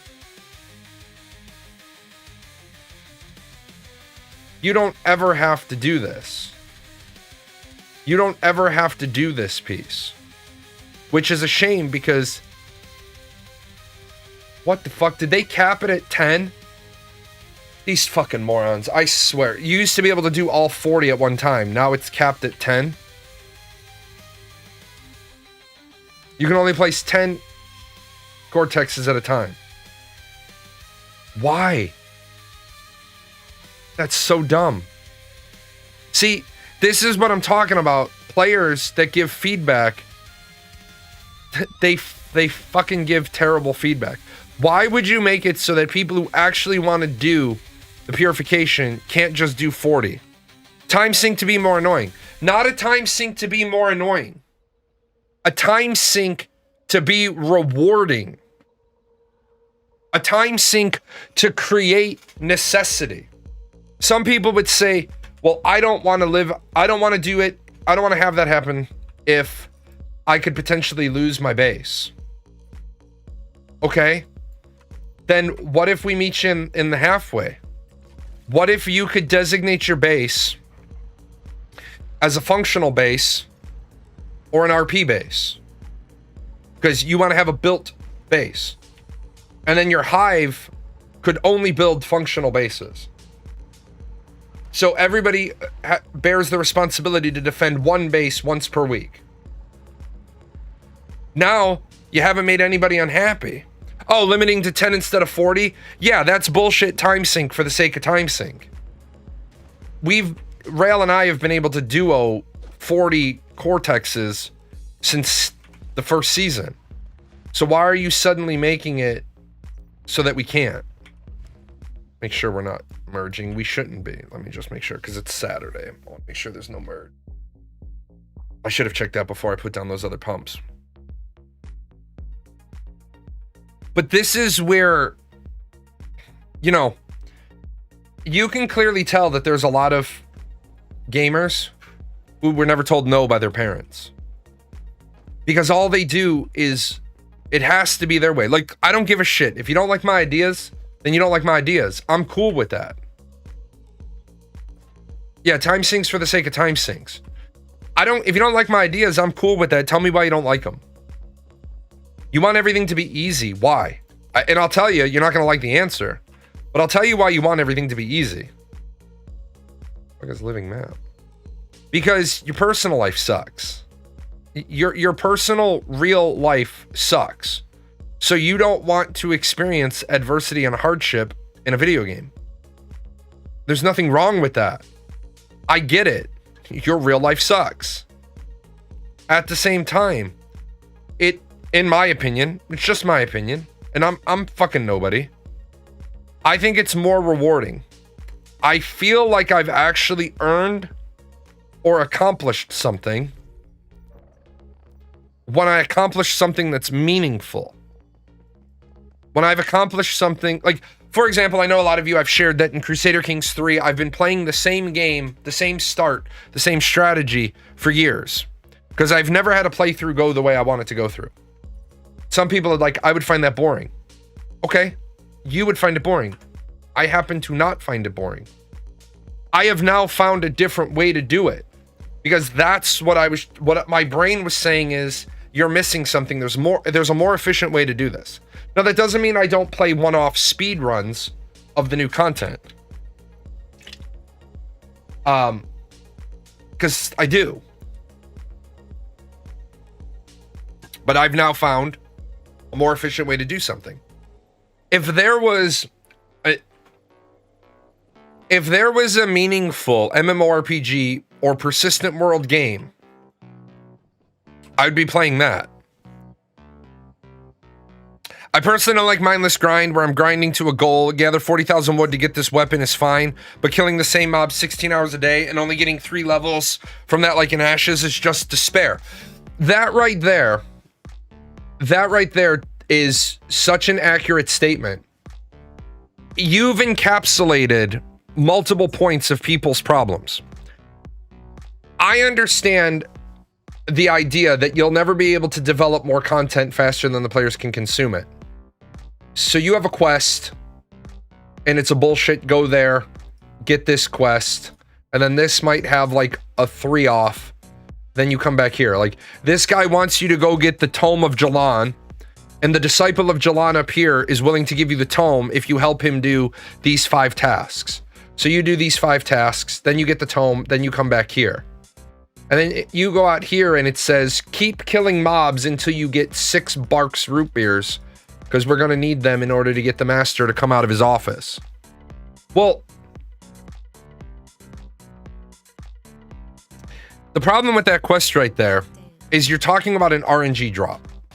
Some people are going to get 6 out of 6, some are going to get 6 out of 10, and some people are going to kill 50 of the sons of bitches and not get their 6.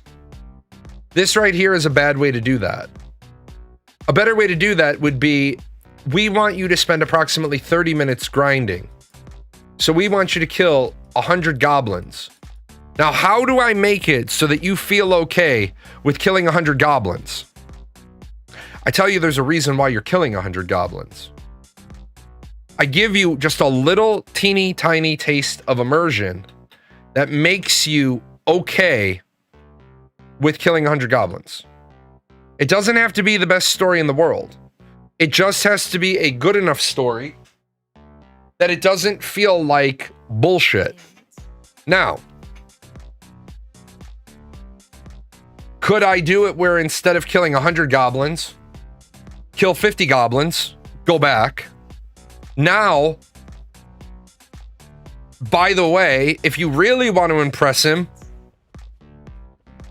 you could go kill 6 goblin elites because they stole his last 6-pack.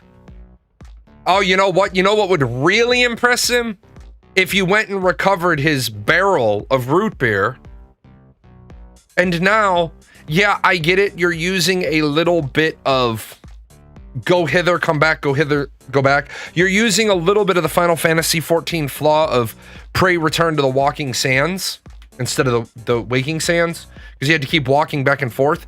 But if you do that a little bit, and then you don't go back to that idea for several chapters. You talk about grinding the same mob 16 hours a day. Well, if you have an in-game clock, then you can force people to wait, because you can, as long as you're in, and I've talked about this, as long as your in-game clock works on a way that's respectful of player time, you can send them out and have to wait, or you can send them out and they activate a temple, they activate an altar and they have to wait. Then you use that same style of you activate an altar and you have to kill all the people that show up first. You can do a lot of things that mask the mob grinding.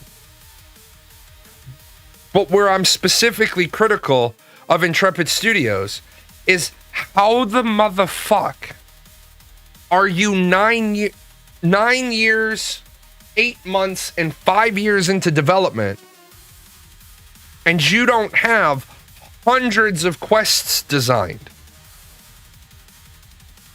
You have mob grinding as your only feature because it's the only thing you have.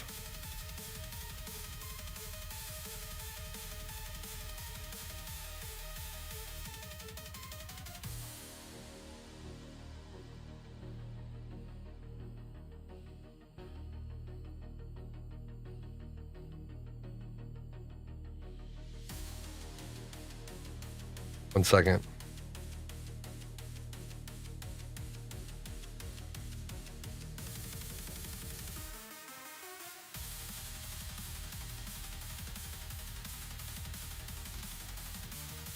You can also make killing a mean to an end in the quest. There's a difference in the field when you have to kill 100 goblins in this area, and they keep spawning when you have to get from A to B, going through waves of goblins, and in the end you killed 100 goblins in both, but the second one feels better. Yeah, and you're right. But what you have to make sure is that you use all of them. You use all of them, and you use all of them appropriately. Use both models. Use a wave fight when it's appropriate to do a wave fight. And do a random kill when it's appropriate to do that. And do a complete clear out when it's appropriate to do that. And I 100%, I a bajillion percent agree with you. But where people need to stop making excuses for the developer is, why are you making excuses for a developer who has literally had years and years and years to have content built? Because even if you scrapped everything from Alpha 0 to Alpha 1, even if you scrapped all of it, you should still have the quest design file. You should have the game design document. You might have scrapped the way the quest was coded. What you should, and remember, what did we come up with? I think one afternoon we were talking about how many different ways there is to do a quest. There's about 15 ways to do a quest. Everything else in a quest is just a variation of one of the 15. Like you have go there, get that, bring it back. Go there, get that person, escort them back. Start here, bring this item, go there. Start here, escort this person to go there. That's it. You're either starting with the item and going and getting it, or you're going somewhere, getting it, and bringing it back. You have two escorts in there. You could do it two different ways. You have to go fetch, bring, do it in two different ways. Now, what can we do with that? Well, we can do exactly what you said. We can have well, slow down. We're talking about these two. Now, I've got this item. I have to take this item there. I can get attacked at certain places. I have to go a certain route. So what I can be doing is, even though people don't like these types of quests, here's the start, here's the finish, here's the bucket of water, and I have to bring water to these 3 guard stations. Boring quest. Each time I give water to a guard, it spawns a wave of 10 mobs. Better. Right? I can have to start here, go here, get an item, bring it back, hitting certain checkpoints. Oh my god, it's the exact same layout of quest. I have to follow a specific route, because now I've already designed what happens when I click on a person in that bubble. Well, what if I make the attack happen just when I walk into the bubble? Hey, I need you to go and get the latest intelligence report, and when you bring it back, I need you to vet it by hitting these 3 spots on the map looking for activity. I've still given you a go do, but I've added some oomph to it. Now, go there, destroy that item. What's that item? Is it 50 mobs? Is it 10 mobs? Is it 2 elites? Is it a boss? Is it just literally click on a painting and destroy it? We can do that a lot of ways. If you don't have a robust questing system, I'm sorry, in the year 2025, yeah, there's Go Talk. But Go Talk is simply a variation on go get this. It's not like Go Talk is different. Go Talk falls under the go do. Go get this item, go destroy this item, go talk to this person, go get this item, those are all go do. Start here and do, go there and do, and come back. Did I see the Intrepid post in the Discord? No, I don't go in their Discord. I'm in their Discord so that their announcements link into my Discord. I don't think I've talked there in 2 years. Oh. No.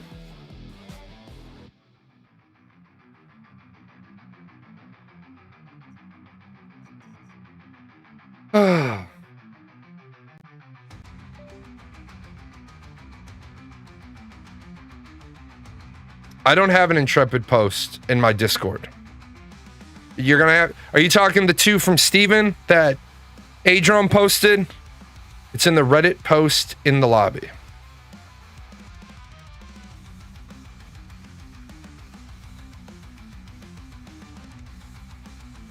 Which one are you talking about? Are you talking about the insurance one?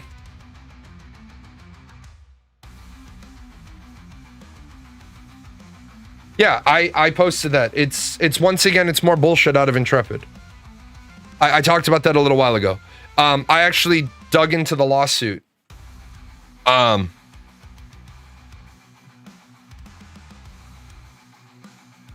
was in another AOC stream. They said Jalan was the OG AOC creator and had websites and stuff. I did. I used to have, I used to run Ashes 101. Even the people that hate me, if they're being honest, will say that I was the most knowledgeable Ashes of Creation content creator. Even the people that hate me will say at one point I was one of, if not the most knowledgeable creator. And my interviews were the best because I actually asked hard-hitting questions. I lost all respect for Margaret Crone the first time she tried to tell me, well, first of all, Margaret doesn't know what the fuck she's doing, period. I will outright say that. Margaret does not have the skill set necessary to be the director of communication or the community marketing lead at Intrepid Studios. She simply doesn't have the skill set. She doesn't have the public relations background. She doesn't have the public relations knowledge. If Intrepid Studios suddenly needs a medical billing coding specialist, they've got the right person already on staff. Margaret, on her very first day, proved to a lot of people that she was an asshole. I asked Margaret a question, and she blew me off by saying, I already answered that in my Reddit AMA. I'm happy. I'm not going to go to your Reddit AMA because I think the fact that your company owns or manages your Reddit is bullshit, because that's not what Reddit is intended to do. Reddit is intended to give people a neutral location to share concerns. The only reason why Intrepid Studios gets away with as much moderation and censorship on their Reddit as they do is because, to the best of my knowledge, all of the tools that allow you to see deleted threads and deleted posts are gone. If there is a current post or a current app that allows you to do that, I would love to have it. But I used to watch Intrepid's Reddit, and I would watch moderators like Grey Pelt delete shit, and he wasn't even smart enough to understand why he was deleting what he was deleting. I hate that fucking guy, because it is really, really difficult to respect somebody who's in a position of authority when they're dumber than your cat. Okay? So Margaret's response was, I've already answered that. So I went and I thought, maybe I'm the asshole. I thought, maybe I'm the asshole. Let me go over and let me look. She didn't answer my fucking question. Okay. No problem. You don't want to answer it? Don't fucking answer it. If you don't want to answer a question, say you don't want to answer the question. No, yeah, dude, I will be the first person to say, I am polite until you prove to me you're not worthy of my politeness. That can either be through your direct actions or your indirect actions. Either or. That being said,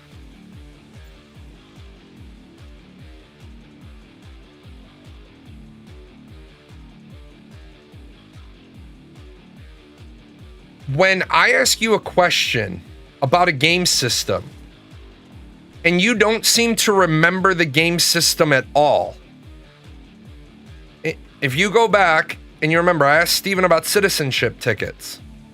Him and Jeffrey Bard had no idea what the fuck I was talking about. It wasn't until I linked them something, I linked Steven a link, and he was like, oh yeah, citizenship tickets. That should have been my first warning sign that they were full of shit.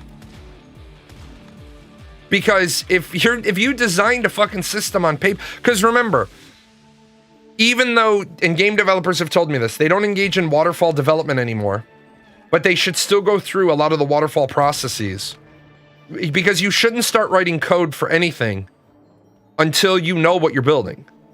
Like, you should have a paper pen plan, and they supposedly did.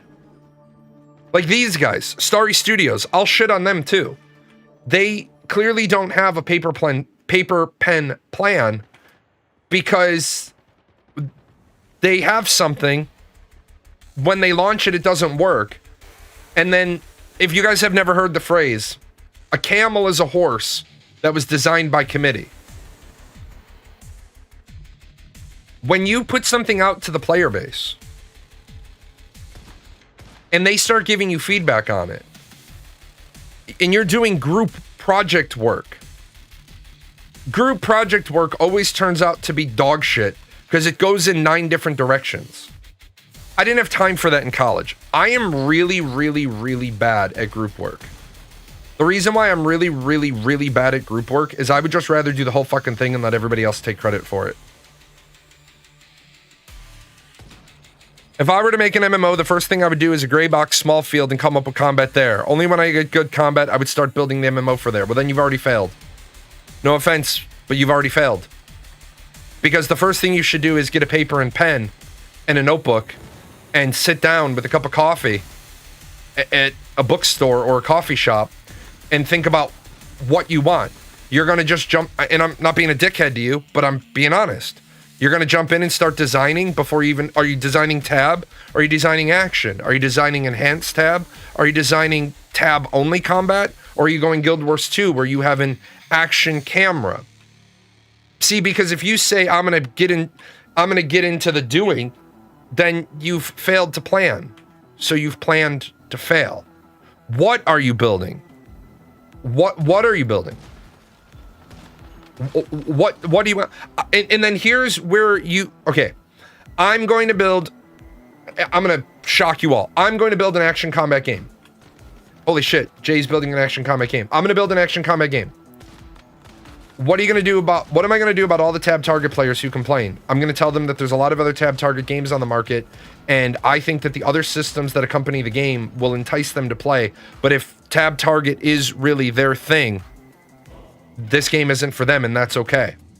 Because I know how to leverage the statement Steven was trying to use. Look, I get it. You might be a tab target fan. I don't want to build that. For this project, I think action combat is going to be a better combat suited to the game. If you're absolutely adamantly against action combat, you won't like the game, so it's not for you. It's not for you, and it's so much not for you. I want to tell you right from the beginning, I'm not changing the combat. Period. I also want to let you know that my game is designed to have a population of 5,000 people per server. I think you should go better. I think that I'm letting you know a fact, and then I'm going to let you know why that fact is. Well, I still think you need to go bigger. I think you don't know enough about the game to tell me it needs to be bigger. And that's okay. The reason why is I only want 5,000 people per server because I have 20 castles on the server, right? And guild size is capped at 250. So it's designed so that every group will always be able to contest for a castle, every castle cycle. I didn't mean to just open an engine with an empty head. Oh yeah, you should make the combat first. Absolutely. You should absolutely make the combat first. But before you should even make the combat first, you should decide how many people can your engineers have on grid. Because I don't know what the magic number is. I don't, because I'm not a game designer, I'm not a project manager. It's not my job to know this answer. If I'm going to build in Unity, and it's already known in Unity that you can put 1,000 people on grid, and I know in Unreal Engine we can put 500 people on grid. How do I decide what engine I'm going to use? I'm going to use Unreal Engine. Why? Because I'm not designing content for 1,000 people on Grid. I've specifically decided I don't want to do that. Well, you know what the market wants is, really? What the market wants is a good, persistent world that functions, that has smooth combat and meaningful systems. The market wants a game that people can feel like they logged in with 9 things to do, did 14 things, and they already have 5 things on tomorrow's list of things to do. People want a world that they can log into and feel immersed, that has rich lore and good sound effects and good graphics. They want a game that is meaningful. And some people say, oh, I want a game that's easy. You're not my target audience. You're not my target audience. So I get that you want a game that's easy. Go play one of the other games. That's how you leverage that statement. Hiring book writers for lore is underrated. Yeah. You mean having somebody actually design the lore so that you know that you're building a world that already exists and you're not constantly going back and forth in the editorial process? It's like I say all the time. People want balanced combat. What you really need for combat is you need unbalanced combat that's balanced imperfectly. Vampire the Masquerade is a great example of this. And anybody who's not familiar with Vampire the Masquerade, the Camarilla is, at the time, was 7 vampire clans that had come together in order to have peace in society. They had 2 warrior clans, the Bruja and the Gangrel. When the Gangrel left, it shook the Camarilla to its core because their most dangerous fighters had decided to go independent. That right there is a core piece of the Vampire the Masquerade setting. And yet, most of the games that center around Vampire the Masquerade always allow you to learn all of the disciplines. Well, the problem with that is you're supposed to tailor your playstyle to what disciplines you have. Not everybody needs to be equally Billy Badass. For example, in my belief, a ranger should be able to pelt you down with ranged abilities. And unless you have specifically decided as a warrior or as a rogue or as a mage that you are designed to be anti-kiter,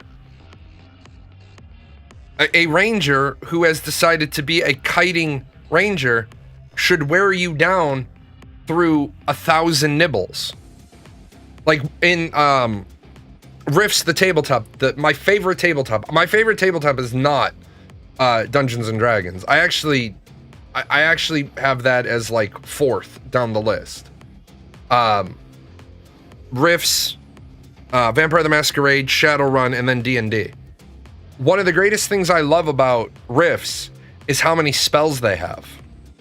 So you have, and the GMs being good sports about it, you got a guy that's kiting you. Cool. I cast Carpet of Adhesion right in his path. So as he steps on it, he's now stuck to the ground. Magic is too often treated in MMOs like you're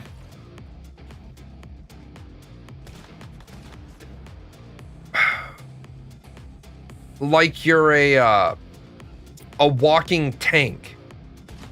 You are not supposed to be a walking tank as a mage. You are not supposed to be Billy Badass as a mage. You are supposed to be the Swiss Army knife. You are supposed to be the problem solver. Why? Because your fucking intelligence is supposed to be somewhere above 12. Yeah, Star Trek tabletop game is awesome. But one of the problems with the Star Trek tabletop game, I'll tell you, because I story told it and I played in it. Star Trek tabletop game, even at level 1, all of the players aren't equal. And that's one thing that that hurts people's that hurts people in the asshole when they're playing tabletop games. When you play a security officer, you literally have you literally are going to kick everybody's ass because you're the only person in the party that has hand-to-hand combat. Because in the Star Trek universe, only the security personnel have security training. That's why you're a fucking security person. Meanwhile, when you make a red shirt, what rank are we all starting at? You're all starting at either lieutenant or Lieutenant JG, depending. Okay, cool. Well, when you're a red shirt, fuck's sake, man, you get like 3 skill packs. When you're other things, you get like 2 or 3 skill packs. The security person, it doesn't matter what rank you are, you get this skill pack. This is your skill pack. What do? Your security. Now, if you're security and tactical, that changes it. That is a classic game of... Oh, I used that intelligence reference with a friend of mine after he talked about Pirate Software. And I was like, I don't know why people keep giving him shit. He's a human. He made a mistake. Well, he's a mage. He should be high intelligence. Let me, because you guys can't see where that one came from. Let me say this about the Pirate Software situation. He didn't make, quote, a singular, end quote, mistake. He had a series of unfortunate events. And unfortunately, when you have a series of unfortunate events, those things start to pile up. They start to pile up on you. That was like a long time ago, not a long time ago, a couple of years ago. I was telling a story about tech school in here. I was telling a story about Air Force Tech School in my chat. And I could have been in here being all full of shit and been like, oh, I was beloved and everybody loved me. Everybody who's heard me talk about tech school, everybody hated my ass. I didn't like the fact that I was 24 and I was the red rope for my squadron and I later became the student group commander. I didn't like it. I didn't like the fact that I was basically the guy that the sergeants had yell at everybody because that's part of your leadership training. There was a guy in the chat who sat and listened while I talked about tech school, and the guy said in the chat, yep, I was waiting to see what you're going to say about it. At least you're honest about everybody hating you. Yeah, everybody fucking hated me. It's fine. You hated me at the time. You never know which people are going to be able to come along and tell a story about you that shatters all the shit you've said. Pirate Software. I was at Air Force as well. I had an amazing time in tech school. I love tech school. I loved tech school. I loved it. I loved being in biomedical school. I hated all the shit I had to do because I was a red rope. People are like, oh, well, you're a red rope. It gives you advantages. Fuck that. You know how much extra fucking paperwork I had to do every week? Fuck that shit. Now, did it give me advantages? Yeah. One of the advantages was I was the red rope. I wasn't doing Saturday morning details. I wasn't doing Sunday morning details. I ain't even going to be here on fucking Saturday or Sunday morning. What time am I allowed to leave? 6 a.m.? I'm going to be in my car on my way to Dallas at 6:02. Period. Wonder how many of them are bots. Jay's chat moves faster than Pirates. I don't think that's fair. I do think that Pirate Software might have been having some view bots. I don't necessarily think he was paying for them. I don't think he was buying view bots. I think he got view botted. I got follow botted once. The difference is unlike people like Smurg who claim I got follow botted and don't do anything about it. When I got follow botted after every show, I went to Commander Root and I removed all the follows. Why? Because I don't cheat. If I know my numbers are dirty, I'm gonna go clean my numbers. If I have the ability to clean my numbers myself, I will clean my numbers. With that said, though, did he lose a lot of followers and a lot of viewers because of a lot of things that he did? Yeah. If you notice, I didn't have the negative pushback about my dissent about Stop Killing Games, because I didn't say eat my entire ass. I said, I agree with this, I disagree with this, I don't agree with this, this is short-sighted, this needs to be worked, this is flat out wrong. And some people are like, you should go to their community. Why? Why would I want to go to their community? My knowledge of human psychology, my knowledge of human nature tells me if I roll up into that community and I say, hey, I really love the spirit behind your thing, but we got to talk about a lot of your sections, they're immediately going to say, fuck you. I have enough people that tell me fuck you on a daily basis for my political views. I don't need to go out of my way to have more people say to me, fuck you.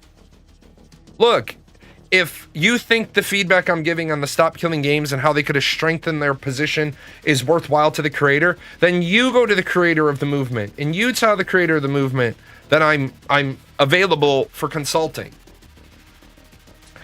And people are like, "Oh, it's not a legal movement. It's and I'm like, "It is a legal movement. You literally put forth an initiative. The initiative as written is what the politicians will look at, because that is how the fucking system works." That's not true. The fuck do you mean it's not true? Follow the fucking instructions. Literally, what is your initiative? We want you to look into this and determine if you think it's a problem. The Stop Killing Games initiative literally had talked to European lawmakers, and 2 European lawmakers had said this isn't going to go anywhere because we don't see it as a problem. Well, I can't believe they said that. They don't see it as a problem.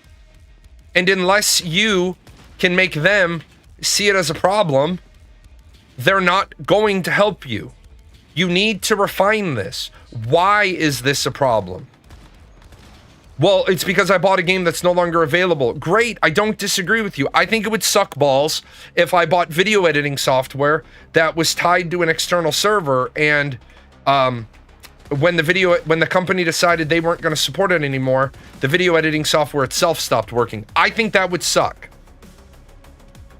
However, if you told the video editing software company that they were going to be responsible to have a lifetime server maintained, you're literally asking the government to tell a company how it can and cannot manage its properties. It's intellectual property. Later, Snickers. The trick to that is you have got to think of it through a different perspective. What's going to happen, and what I said would happen, and this will happen, is these video game companies are no longer going to sell you a game with an expectation of a lifetime access. All they're going to do is on the small print or right on the box or wherever they're required to put it, all that's going to happen is this product has a anticipated supported life of 36 months. Would it be okay to ask those companies to allow the game to be modified to allow you to host your own server fully functional? No. And here's why. Because you didn't buy server code. You didn't buy the server code. And that's where the Stop Killing Games initiative fell short. You're saying in order for us to be able to use this product, you need to give us this. But the companies, their immediate response is going to be, but you never bought access to the server code. You bought access to a server. As I've said, the fastest way the game companies are going to get around any potential legislation, which, by the way, the legislation is going to take 3 to 5 years to make its way through the wickets. The first thing those game companies are going to do is simply put on the box, the anticipated lifespan of this product is 36 months from the date of initial publishing. And then you're going to be fucked, because then you're going to be right back at the point where people are going to be like, well, they're still taking away my game. No, they're not taking away your game now. Because what they're doing is they told you that this would be a product. So they can make a few more bucks and sell the option to buy server code and do private server. Buy it or don't. Except they won't sell you the server code. Because most of those companies that have multiple products, they reuse server code. They're never going to sell you the server code. They are never going to do that. Now, I know some of the Stop Killing Games people were like, well, there's other games that have done blah, blah, blah. Yeah, other games have done it. 7 Days to Die, they allow you to set up your own servers because it's part of their business model. They allow you to do it. That's what you bought. Now, you're absolutely right. They might make a few more bucks if on their way out the door, they sell server code packs. And now you've got it. But why would they probably not sell server code packs? Because if there was enough interest in people playing the game, they wouldn't be sunsetting the game. And that's where I said, Stop Killing Games is one of those, we spent 2 minutes thinking about the problem, and we spent the other 58 minutes. Yeah, you wouldn't want competitors to buy your code. Exactly. Exactly. That's why I said a long time ago in a land far away, and I think everybody will agree with me here who's played Ashes of Creation, their patcher is dog water. It doesn't fucking work. They don't have good code for whatever the fuck is going on. They need a better build engineer. It should not take 26 minutes to download and patch a simple patch. It really, in theory, shouldn't take 26 minutes to download the entire game. But there's games out there that are defunct, that are available for acquisition. Buy one of them. Buy one of them for...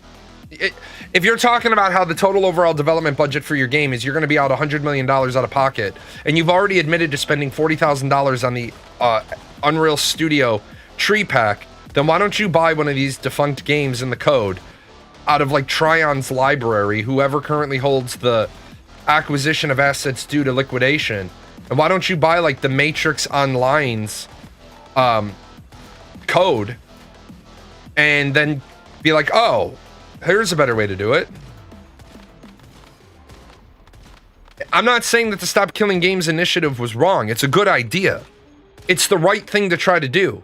I think it's dog shit that a company sells you a game and then the game stops working. But having played this game before, the legal game of how do we get around, what they're going to do is they're going to say, fine, we're no longer selling games. We're selling products with a lifespan.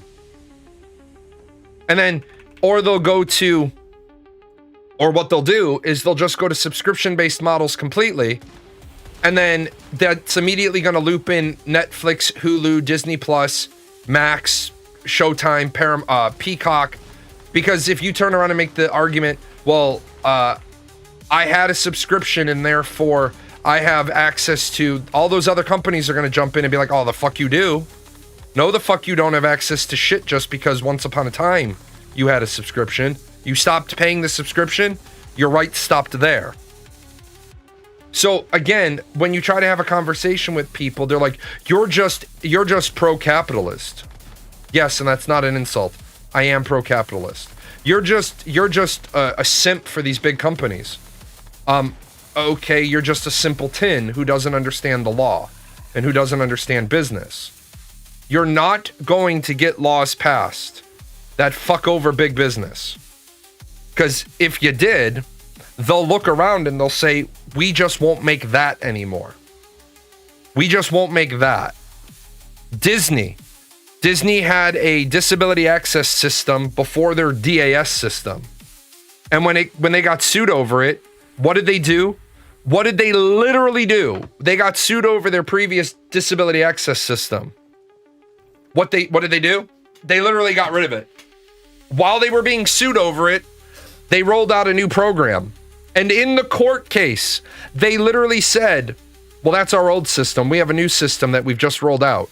But based on the old system, here's all the flaws with it. And the judge was like, there's so many politics channels demonizing capitalism and owning real estate and being a landlord. They made me feel like I'm an evil person. That's because they've been fucking brainwashed by the extreme left. That the extreme left wants socialism and communism.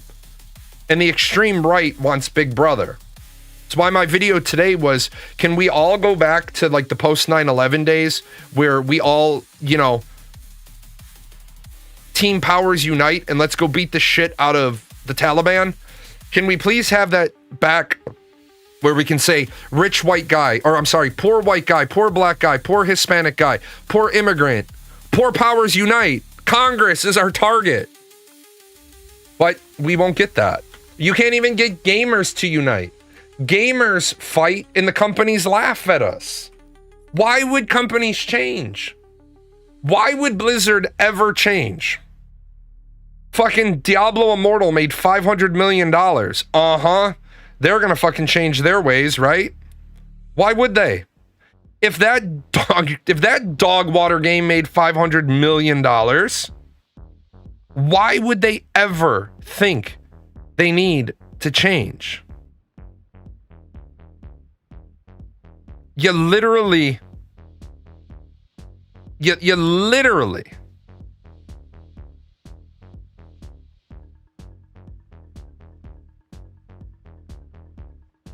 them $500 million for Diablo skin on a mobile game. The question for me is, why does something devastating have to happen for us to unite and come together? It's a great question. And here's the thing. Everybody wants their opinion. Lots of people know they have a minority opinion. And instead of saying, I understand I have the minority opinion, but they decide to become controversial. And I use video games because it's sometimes easier to talk about. Everybody, Steven Sharif back in 2015, 16, 17 had a plan for Ashes of Creation. If you look at Ashes of Creation now, that is no longer the plan. He's never been held accountable for why the game doesn't look like the way the game should look. Everybody makes excuses for him. And then because they're busy making excuses for him, he never has to say anything. If you make excuses for a company, you're actually hurting the company, because you never make the company take a good, long, hard look at what they're doing.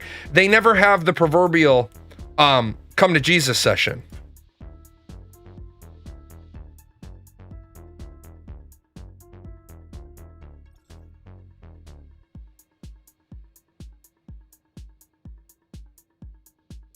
Hold on one second.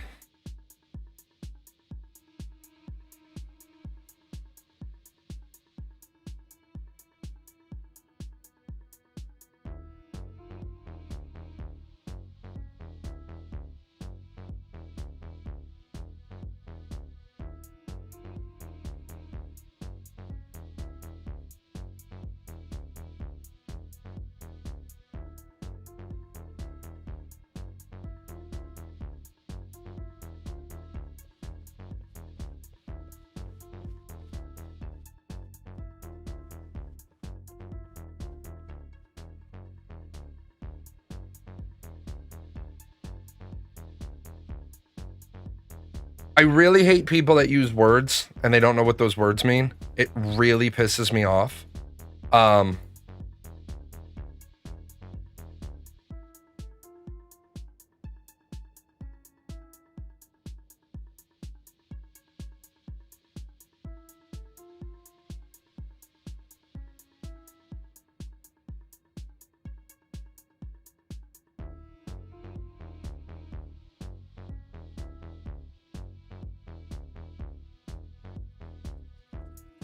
You can't keep existing in a world where you make excuses for everybody else and then you use words you don't understand.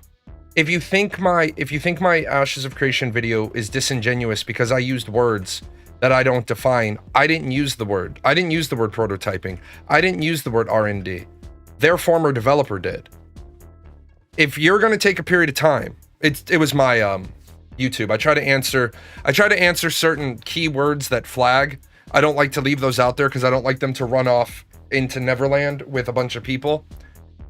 It is not disingenuous for me to say that Intrepid is full of shit because they never said that the period of time prior to Unreal Engine 5 was prototyping. Because I defended APOC as an R&D product. not even as a former member of their staff, just as a person, just as a former project manager, I actually have a talking point sheet for all the things that Ashes of Creation Apocalypse did for them. Just because I haven't developed an MMORPG doesn't mean my project management experience is completely unrelated. Yes, I understand the idea of prototyping. Yes, I understand the idea of research and development. Yes, I understand the idea of throwing things at the wall and seeing what sticks. Yes, I understand the idea of a meeting where you go in and you've told 6 people that each of them have to work independently and come up to a solution to a problem, and each of them brings 6 copies of their plan, and we go over each one at a time. And then ironically, several parts of that are on everybody's. By the time you get done looking at it, they've all used similar parts. So by the time we pull out all the similar parts, jam all those onto a piece, like all 6 of you agree on number 1, number 7, number 9, and number 11. All 6 of you agree, yes. Let's pull those 4 things over here. Now we have to work from this list because you all agreed that these 4 things are what we need to be doing. But I hate when people turn around and they say, this is disingenuous because you didn't define these terms. That's not what the fuck disingenuous even means. My argument is genuine. My argument is your former developer said this. I would now give you an opportunity to respond. People like Talents are like, oh, well, this is 7-month-old news. That's cool. Why didn't Intrepid say it then? Why didn't Intrepid share it? I didn't know about it because I don't give a fuck about the project. But the only reason why I made the video was last week when I tried to show it off for my community, a bunch of your fucking hate brigade showed up. So if you choose to come to my channel and piss me off, I choose to take what I deem as a newsworthy piece and make a story about it. If you don't want people to put counterweight, keep your fat ass off the scale. It's called counterweight. If you want to run around, like, there's a lot of small content creators who tried to make critical content about Ashes of Creation, and they basically got bullied out of the space. Ain't nobody gonna fucking bully me. I don't give a fuck. I'm a honey badger. Honey badger don't give a shit. What? You're gonna make fun of me because I have a small brand? I don't care. I don't have to do this. I don't have to get up 3 hours before a politics show. I don't have to. I can fucking sleep all day. My money comes in from my pension. I don't give a shit. I would not be doing things this way if I needed to feed my family on this money. In fact, I know if I needed to feed my family, I would just go work at Boeing. I literally could walk in. Oh, well, they're currently striking. I don't give a shit. They're striking on the manufacturing line. They're not striking on the project management side. I can't believe you'd work at a company that's striking. I can't believe you can't believe that I would go fucking get a job that feeds my family. What fucking part of that surprises you? But we're living in a fucked up world with people. You want to make excuses for the company. Why don't you just let the company answer for themselves?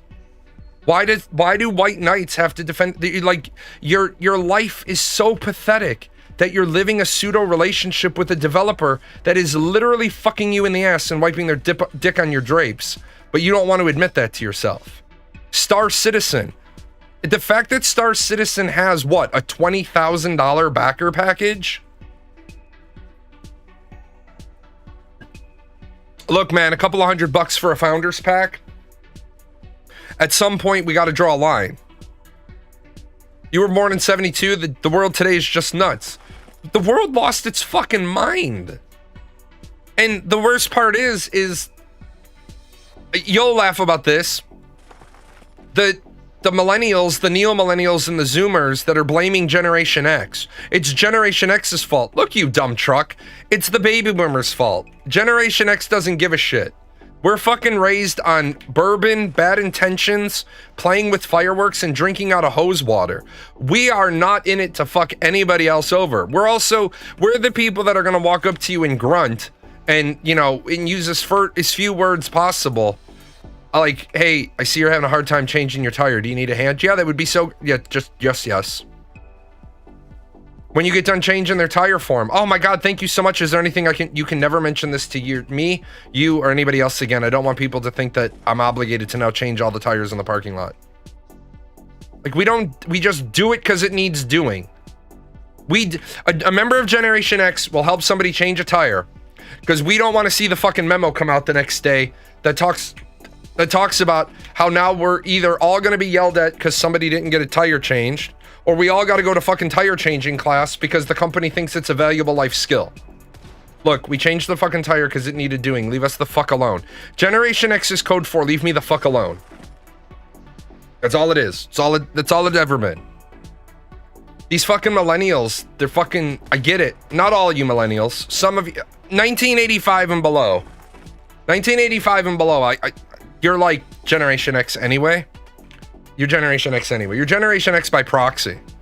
Like, I made the joke the other day.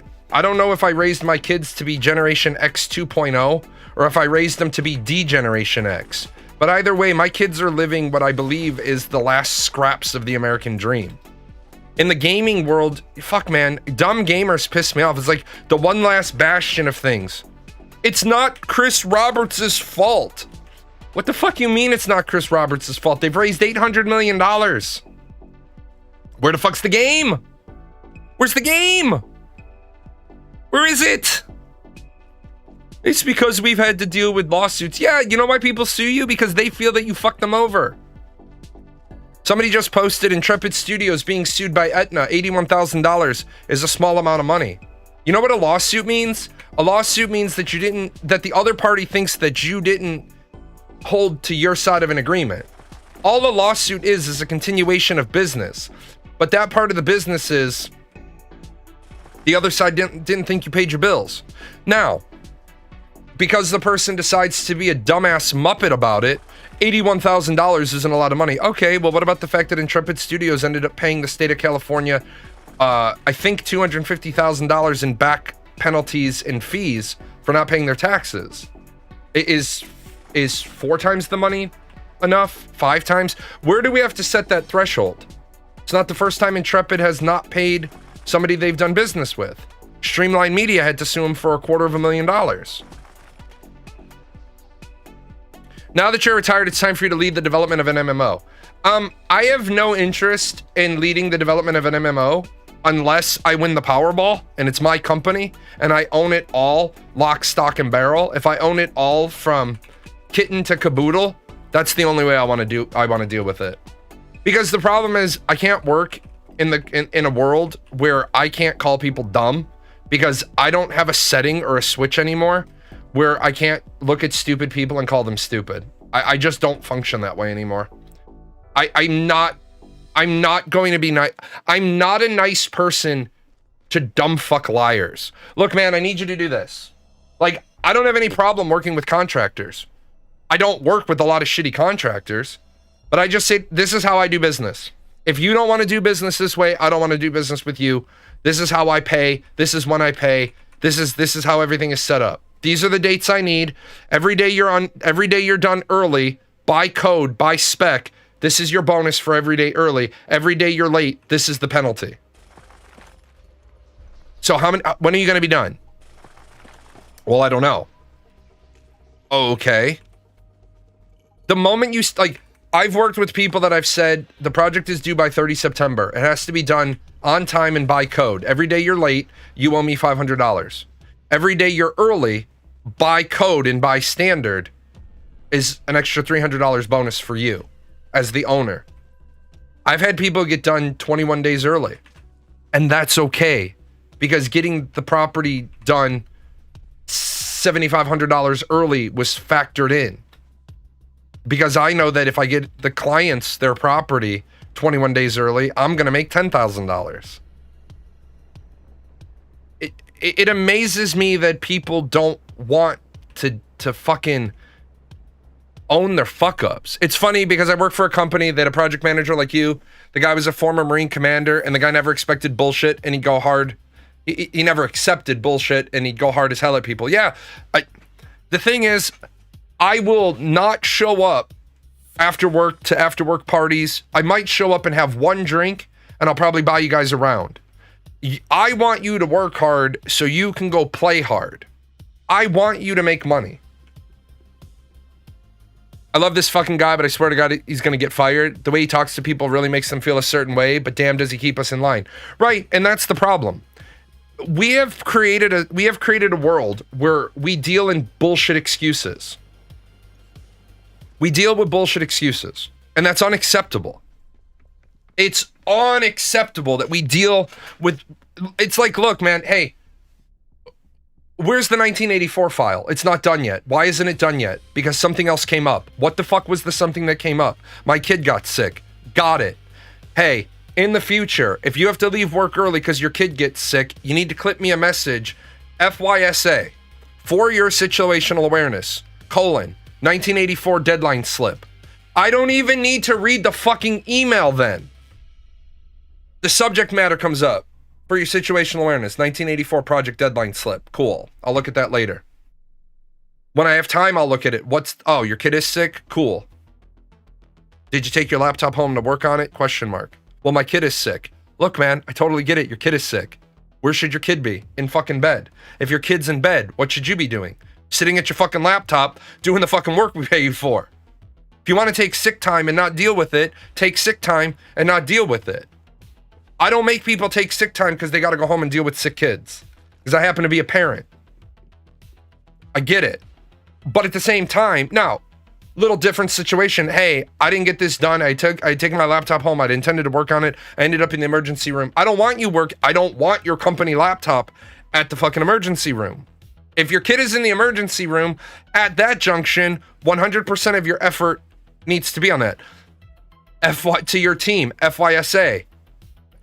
I'm in the emergency room, project due tomorrow, who can step up? I got it. He was fired. The game collapsed after that. People started working less and less, getting paid mid six figures or 100, 140 a year salary. And he watched it melt in front of me. It was terrible. Right. That is because people, I am not against the idea of free think.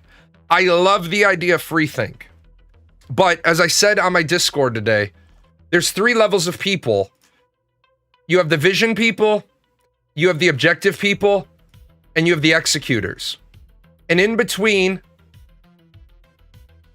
you have that, and you have this. And never shall V's and E's talk to each other. The V's never talk to the E's never go up to the V's. There are levels of management inside of those tiers. You have a vision. That's great. You have the vision. You're going to give your vision to this guy or this team, and they're going to turn this into a series of objectives. And after they have the objectives, they're going to turn these into a series of tasks. And then these tasks are going to go to these people, and they are going to execute those tasks. The people executing the task are never, ever, ever going to try to change the vision. The people executing the tasks are going to change the tasks and the objectives. You do realize that this doesn't work, right? What? You have us building fully collapsible walls using Unreal Engine's chaos physics. Yes. You do realize that that chaos physics thing sucks when used in an online game. Get all the principal players together. We're having a meeting in 45 minutes. All right, ladies and gentlemen, I was under the impression that chaos physics works for an MMORPG. I'm being told that it doesn't. Round the room, yes or no? Yes, it'll work. No, it won't. No, it won't. No, it won't. No, it won't. No, it won't. No, it won't. Since we have one yes, why do you think it'll work? Because the documentation says so. Thank you for your honesty. In my head, I'm saying this person's a fucking idiot. But thank you for your honesty. All right, ladies and gentlemen. Since one of our visions is that we have walls that are collapsible, what's our solution? Well, we could design our own. Okay? How long is that going to take? 6 months. Okay. No. What else? There's no other solution. Great. Good meeting. I'll see you guys later. Go back to work. Go back to work on something other than the walls. Then I go up to the vision people. hey, I understand the vision was fully collapsible walls. I also was under the impression that chaos physics works. I'm being told by the executing team that chaos physics isn't really going to work in an MMORPG. If we want this feature, it's going to be 6 months of tech time, which we can't do any other work until we know if it's going to work. So what I would suggest is that instead of fully collapsible walls, we design 5 wall assets, and at fixed hit point intervals, the image changes, and that'll allow people, if they can, to jump over the cracks, because we'll change the meshing to be form-fitting instead of standoff box. But as the wall gets destroyed, it will change visually, and we'll do a cool little animation, but we won't be using fully destructible walls. Now, the vision people, they make the decision. They say, you know what? Yeah, let's not waste 6 months going down a rabbit hole. Let's do it your way. However, I would like you to put in the parking lot, if developer time, if free think time becomes available, please put up on the board that we're putting a bounty on fully collapsible walls. What's a bounty? It's what people go home and they work on in their own time and they solve, and we give them a big fat check. I don't want you working on this on company time, but if one of you can bring us a workable solution, this bounty is worth $50,000. Maybe none of them want to work on it for $50,000.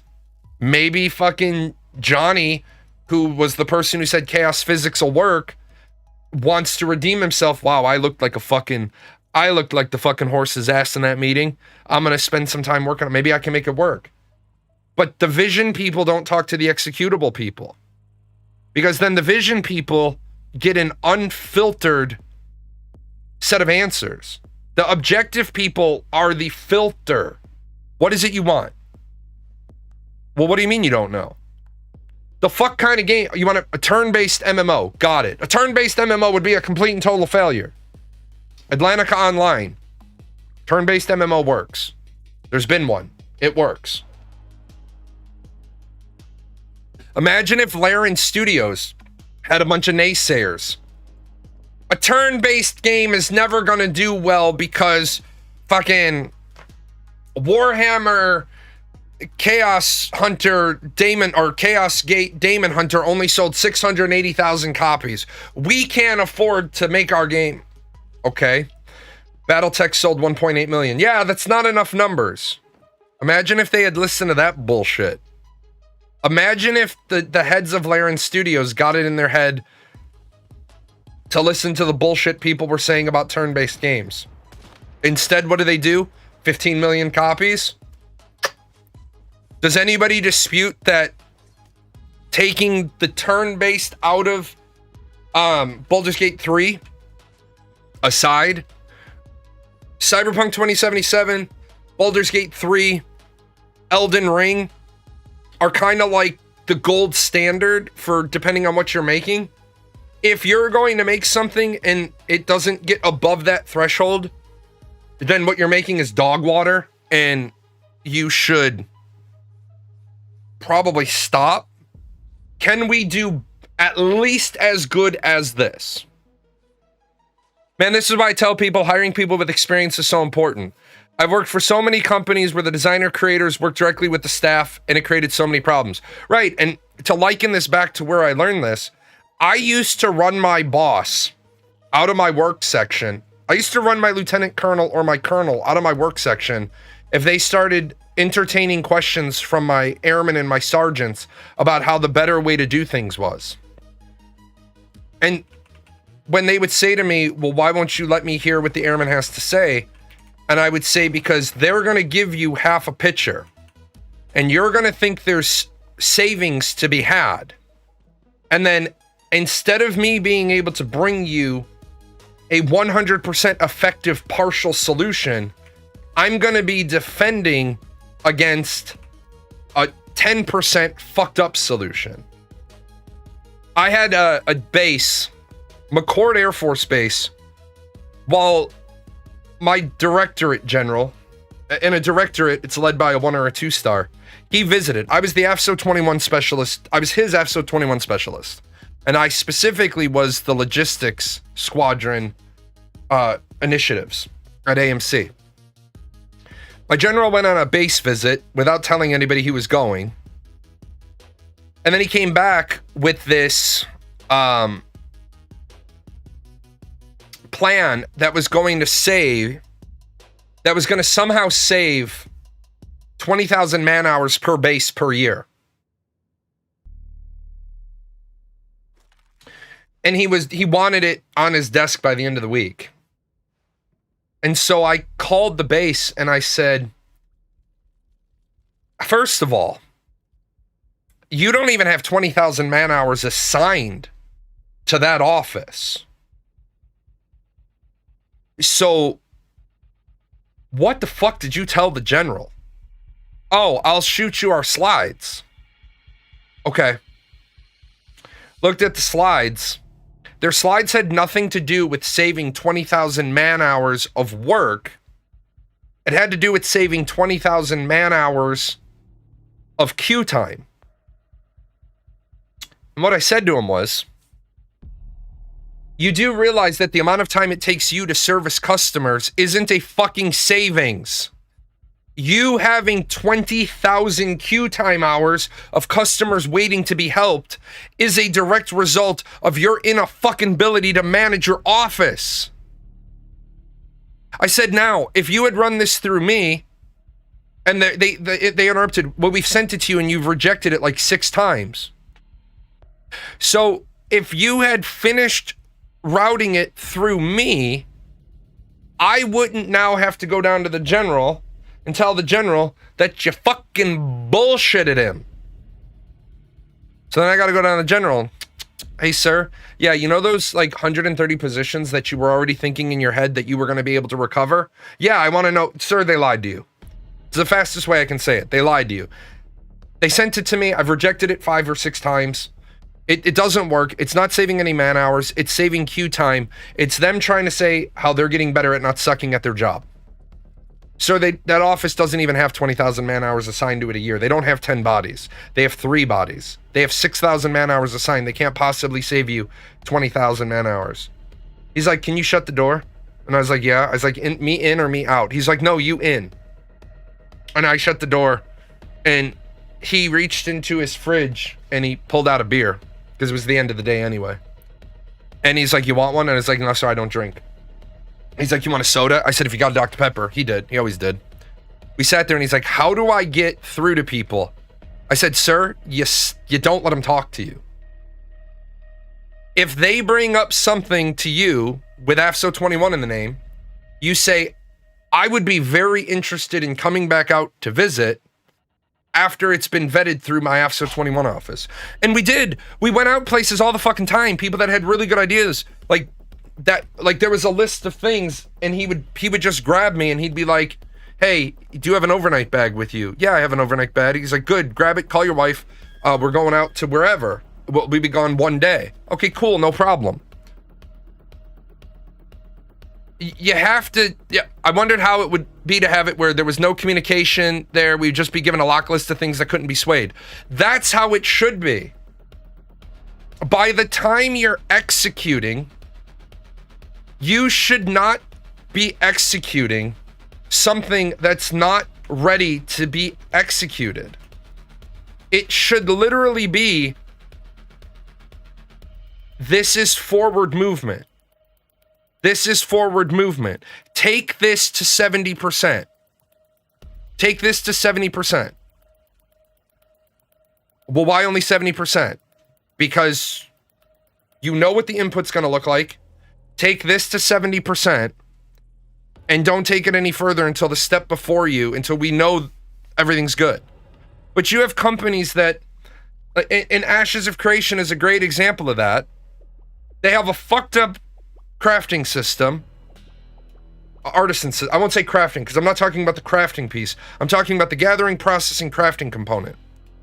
You have a fucked up artisan system. You're still tweaking mob drops. There's literally 15 or more posts on your Reddit about how dog water your economy is.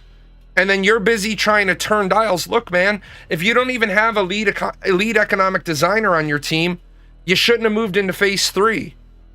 Because now all you've shown people is that you have dog water for your whole artisan system. And if your artisan system is dog water, your economy is dog water, your mob drops dog water. You're now, one other person completely gave up on Ashes today because Steven's like, what's the fucking quote he said? Which just proved to me that they're fucking problem solving by firefighting. The fuck did he say?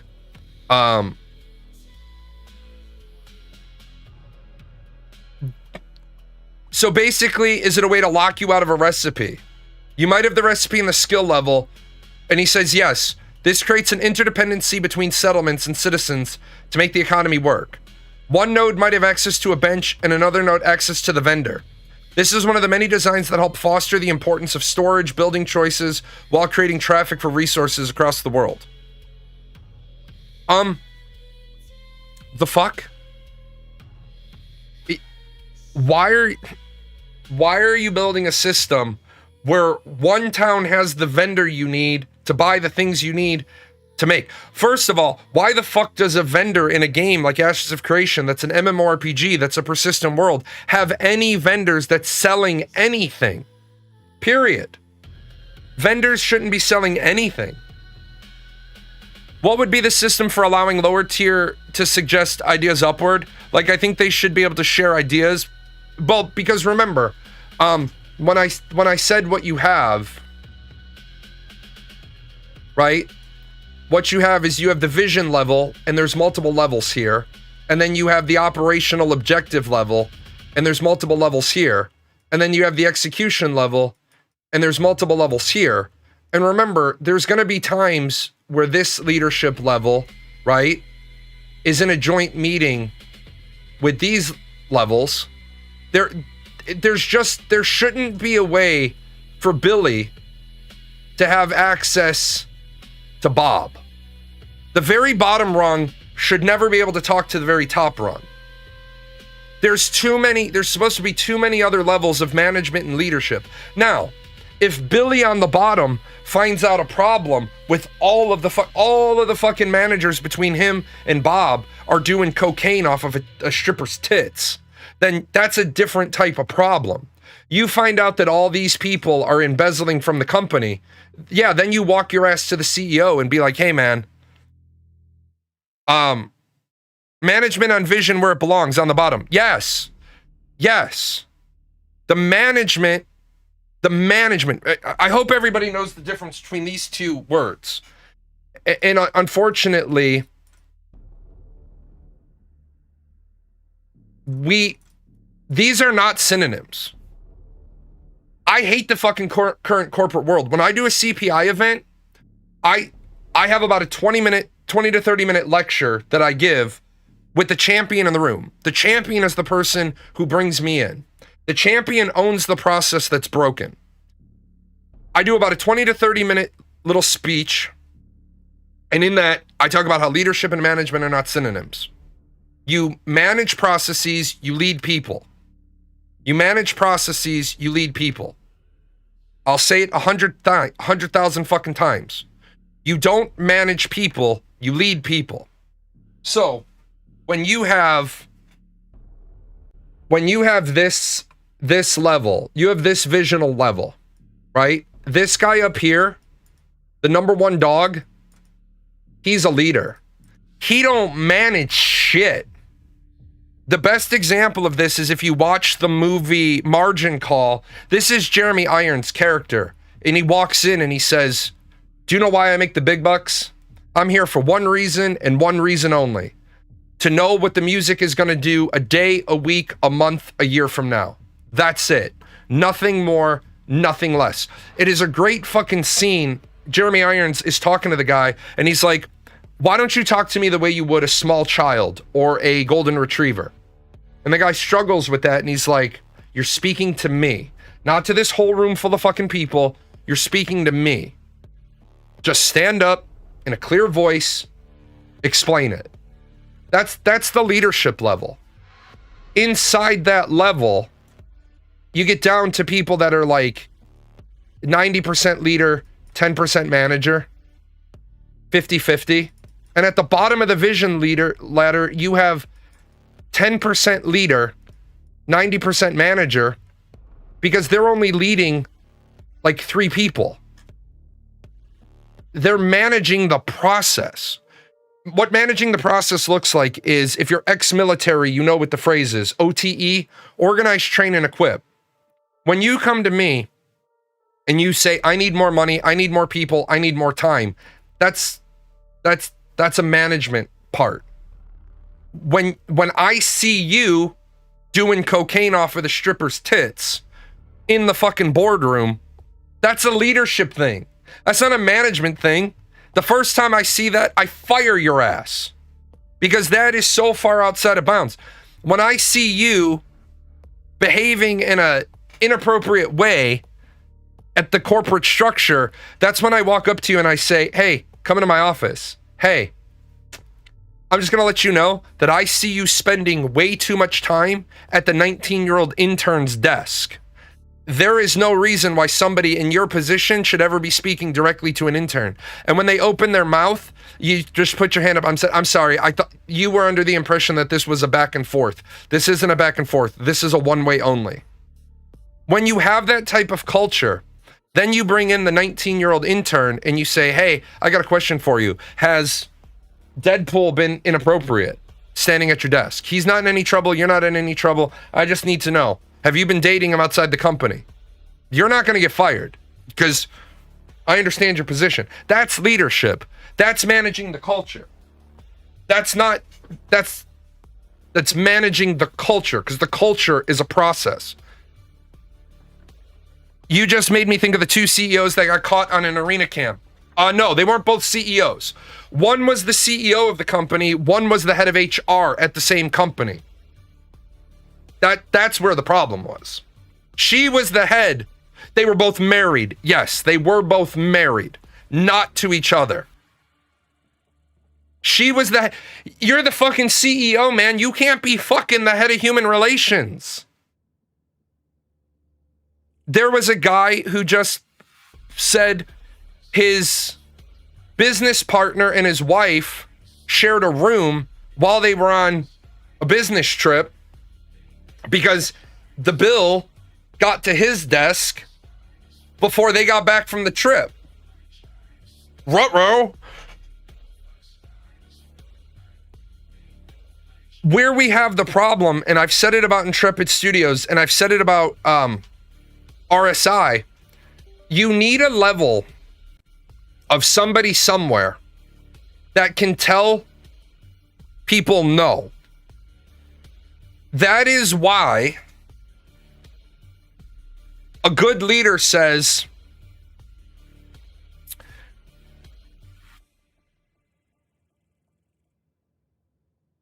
a good leader doesn't say, I want to increase profit by 25% this quarter. A good leader says, I've noticed our competitors, Twitch and Kick. I'll do Twitch and Kick. Dan Clancy has got to answer to his Amazon masters about what's going on. Twitch is making a bunch of dumb fucking decisions left, right, and center with trying to make Twitch profitable. The trick is, instead of running around trying to make Twitch profitable, Dan Clancy needs to recognize we've been doing shit terribly for years. Why are so many people... No, Twitch and Kick aren't the same thing. They're different companies. For example, a huge difference between Twitch and Kick. When you're in Kick's content creator program for their highest tier, they pay you by the hour. You can't make less than, I think it's $28 an hour. If you stream for 10 hours, you're getting $280 that day. Now, that's not easy to do, right? The difference is you see Twitch running around like a chicken with its head cut off right now, trying to recapture market share. Why? A company that started from nothing had zero market share. The only place their numbers have to go is fucking up. They started at 0. They will go up. They are funded by a crypto casino. They can afford to pay their top talent $28 an hour. As I've said, it's not friendly. It's not nice. It's not a great thing. Would I put ads on everybody's channel? No. Why? Because putting an ad on the infinite number of channels that have 0 viewers are ads that are seen by 0 viewers. You know what I would do? I would actually make it harder to get into the affiliate program. I would make it harder to become an affiliate on Twitch. I wouldn't make it easier. I would make it harder.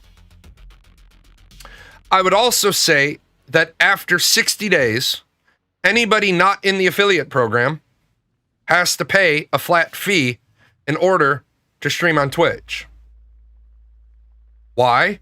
Because I would send all of my 0, 1, 2 viewer channels off to DLive and off to Kick. Why? Because all of those channels cost you money. Every channel that Twitch has to embed the code for costs Twitch money. I would get rid of all of them. Now,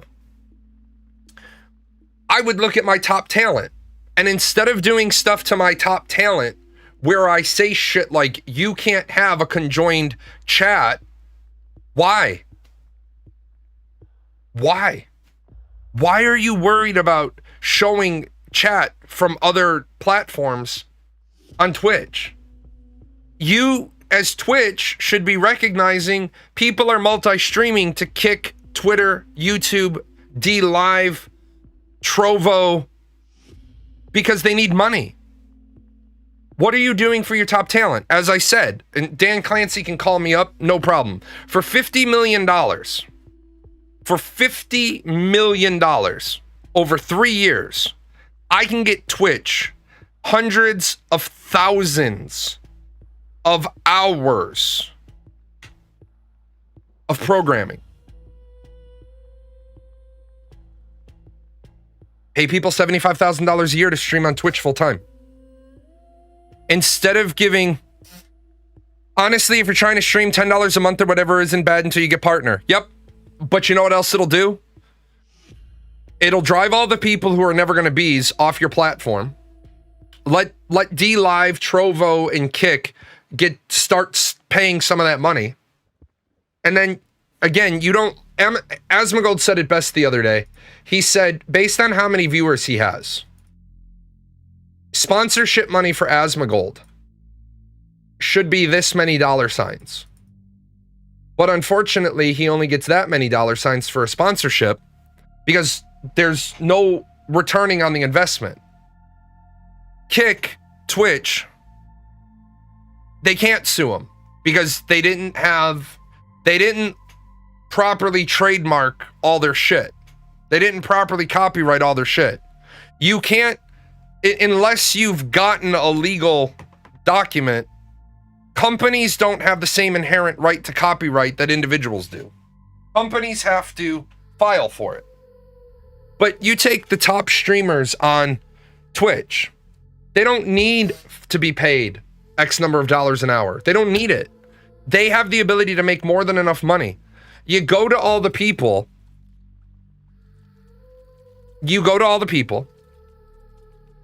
that are in the mid-range and you give them a livable wage. You give them $75,000 a year for a 3-year contract. But, and this is how easy it is. And I don't know why people are dumb. Like, you can be dumb or you can be stupid or you can be greedy, but you can't be all of them at the same time. So $75,000 a year, right? You pay a streamer $75,000 a year. And then on the first 15,000 subs they get 0%. But they get all their bits, right? On the next 15,000 subs they get, you split that 50-50. And on every sub after 30,000 for the year, and by the way, this does not include Prime subs. It has to be tier 1 paid for subs and above. On the next 30,000, or after 30,000, then they get 70-30. You've basically now just taken a streamer, given them a living wage for a year. They owe you 2,080 hours of single platform streaming. They cannot dual stream to any other platform, and you can set it up either way. The first 40 of the week, which is probably the best. You can do it by month because you want them to be a W-2 employee, not a 1099 contractor, because you got to be able to control what they do. So you want to be a W-2 employee. You want to give them benefits because you want to invest in their brand, but you want to lock them into a 3-year deal. By not giving them anything out of their first 15,000 subs, you paid for their second year. By taking 50% of their next subs, you paid for half of their third year in the first year. In the second year, you paid for their third year and made a profit. And in the third year, you're making all profit on them. They're still getting paid. They're still working hard. They're still hustling. They're adding gravy on top. But you could have 200 streamers for a $50 million package spread across 3 years. Right? You could have 200 streamers.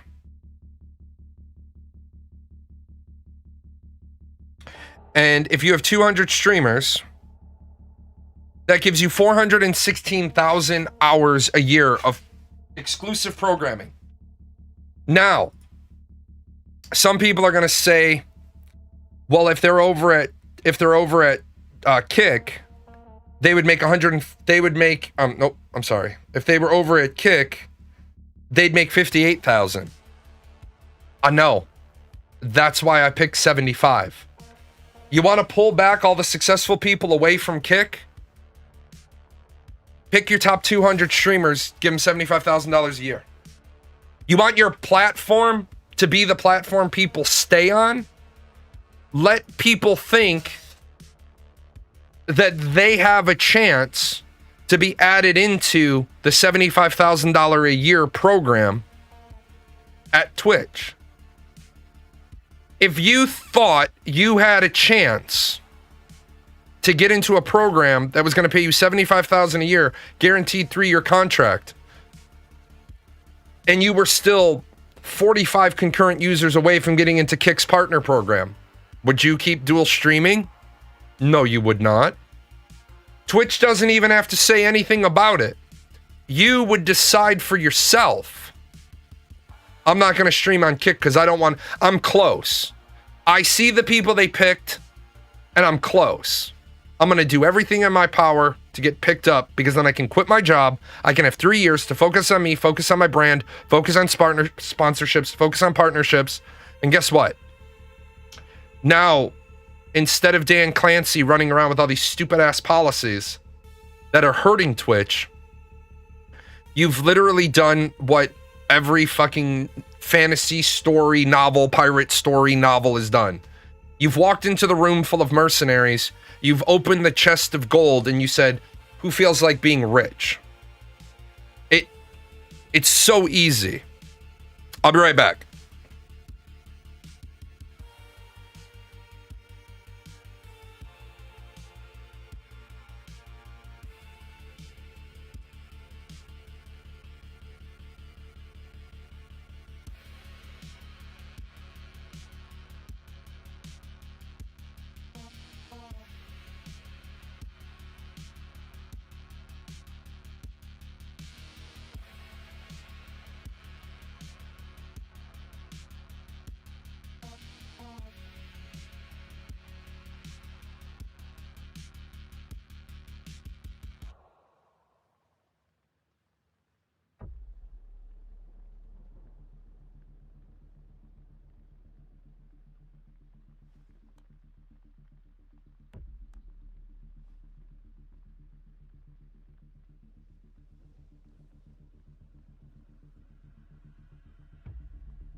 You got offered affiliate within 3 weeks. You didn't like the terms, so you never accepted, got bored of streaming and stopped. There was no goal after that.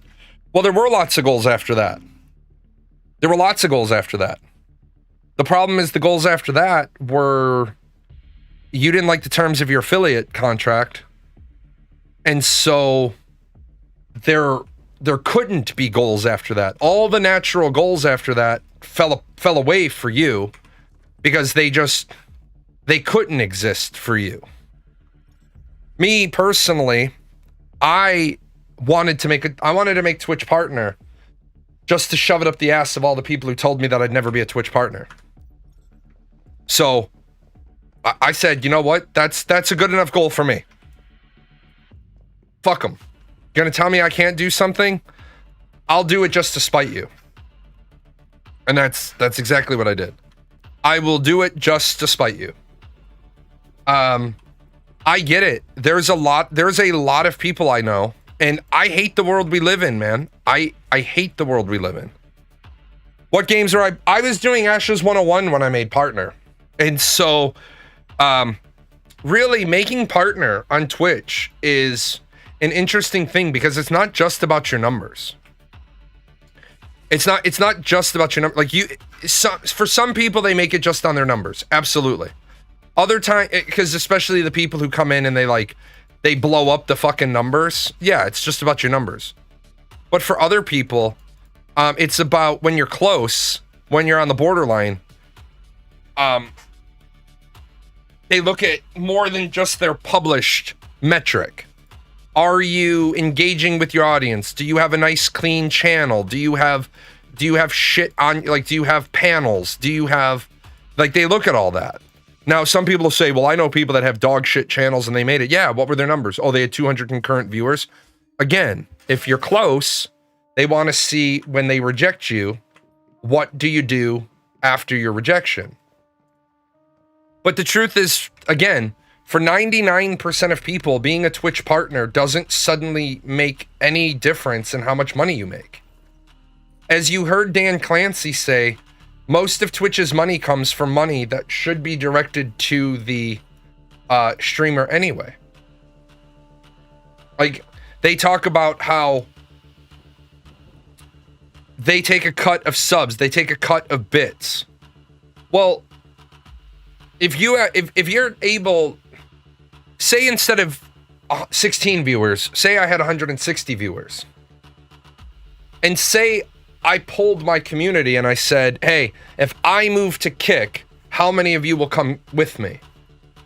If 80% of people, if 80 people would come with me, well, then it makes sense for me to switch my main platform to Kick, try to get into their program, get paid $28 an hour, and then dual cast, but dual cast with the idea that Kick's my main platform. Linus Tech Tips might have been getting 100% sometime, but most partners that negotiated their deal were getting 70% of their subs.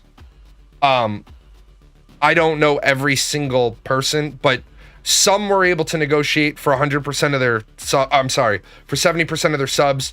Some negotiated for, like, the big one that killed me with Twitch's, all these people fell for it. Twitch said, if you will run 3 minutes of ads on your channel every hour, we will give you 55% of your ad revenue. And lots of creators started running 3 to 5 minutes of ads on their channel every hour. And the number looked good. Yeah, the number looked good because you're getting 55% of your running in a 5-hour show 15 to 25 minutes of ads. I would hope the fucking number would look good. I would hope so. I was adamantly against the move to go to advertising. Adamantly against it. Not the type of ads they're using. The type of ads I've seen them use, or that YouTube uses, right? Their ad style is good. Like, instead of disturbing the whole stream, right? Then what you do is you take the stream and you move it up into this size, and then you put a banner here, and you put a banner here. So you put 2 banner ads, right? And that is smarter because then you're not breaking the action. And I understand having a background in advertising, having a background in marketing. I understand that those types of ads are going to generate less revenue. And I get that. I totally do. I do understand the idea, the thought process that Twitch has, that if they have full screen ads that interrupt the action, then people will be more inclined to buy a subscription to the channel. I get that. I absolutely do. I mean, I'm not a fool. I get the idea. I understand the monetization model. But there has to be a better way. And Dan Clancy is running around trying to solve a problem that he can't solve. And he's making it worse. And the reason why he can't solve the problem is it is going to be a very difficult problem to solve when Kick can pay people by the hour and you can't. The layout of Kick is 101 on Twitch, everything. There, again, I don't know what part of this you don't get. I don't know how much simpler I can make this. You can't copyright a basic layout. You can't, you simply cannot. You simply cannot copy a basic design. That is not how copyright works. That's not how trademarking works.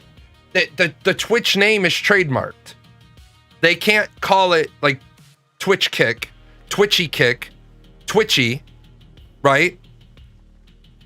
Yes, it's cheap, it's dirty, and in one part, if you're not familiar with this, they literally copied the same category names. The entire website layout was downloaded because there was one thing that was called this, but the link was that. And Kick had copied that directly as well. There's nothing you can do about that. It's like when Smurg released his bullshit Ash's website, and my website developer pinged him and said, hey man, you just basically copied my whole you basically copied my entire fucking layout. And Ash's HQ is gone now, to the best of my knowledge. Yeah, Ash's HQ is gone. My website designer said something to him like, hey, asshole, you basically waited until we launched the new design of our website and you copied theirs. Or you made a copy of it. There's nothing you can do about it. Now, if you're ripping articles, that's different. Look what happened to Mixer. Look how Microsoft is doing, buying gaming companies and whole industry. Now, here's the thing.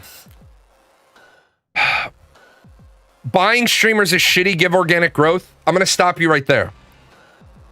No, it's not. Buying streamers is not shitty. Because organic growth only comes from a place of security. There are a lot of streamers that are working full-time jobs to put food on their table. And they're trying to grow a career, and it's hard. It is hard to have a full-time job and a life. Because remember, and this is why a lot of streamers don't get it. If you want to grow as a streamer, until you grow, for every 2 hours of stream time, you have 1 hour of marketing time. If you stream for 5 hours, that means you have 2.5 hours of downloading your show, making clips, making shorts, going on social media, building on YouTube. And people are like, well, if Twitch had better discovery. Okay, let's pretend that the discovery problem, appreciate the follow. Let's pretend that the discovery problem is really a discovery problem. Let's just pretend that. No, people need to shut the fuck up about that. Twitch discovery doesn't suck.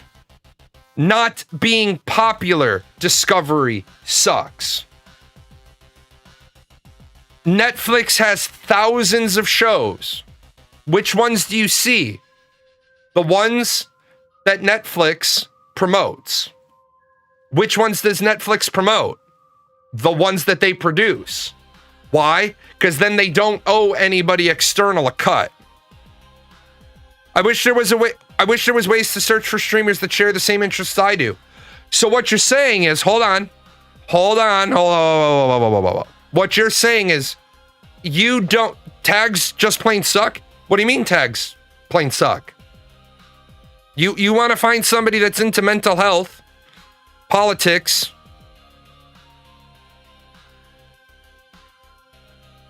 there's my problem. People are like, I wish there was Discovery on Twitch. But there is. But what they have sucks. Well, what would you suggest? Because they've given you a way to do what you want. And it's still not, you're still not happy with it. So then that's where it becomes a customer problem. What do you want as the answer? And if you say, I don't know, well then how the fuck does Twitch know what to give you? If you don't know what you want, how the fuck is Twitch supposed to know?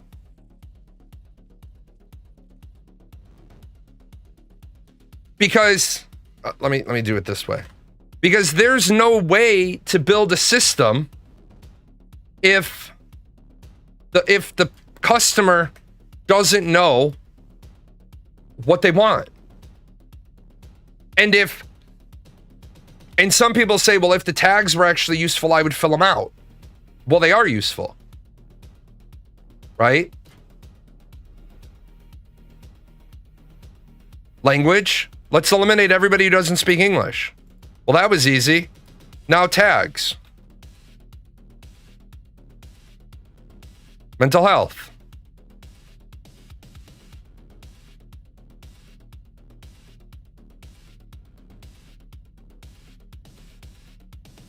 Mental health spelt properly.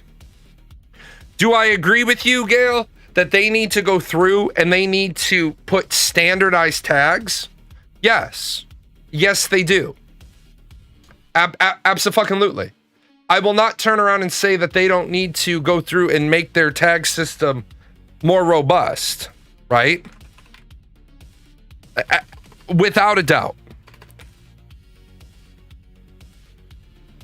But when we had that, yeah, and that would fix some of the problems. Right?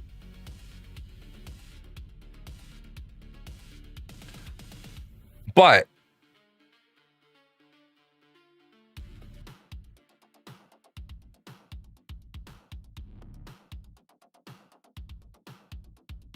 I've been trying to find streamers who 100% achievements, trophies, whatever you call those things. I need to search 50 different tags for the same thing. Yes, I agree with you. It would be better. Can't they do something like TikTok where they show you content similar to what you watch? They do that already. It's the recommended streamer side.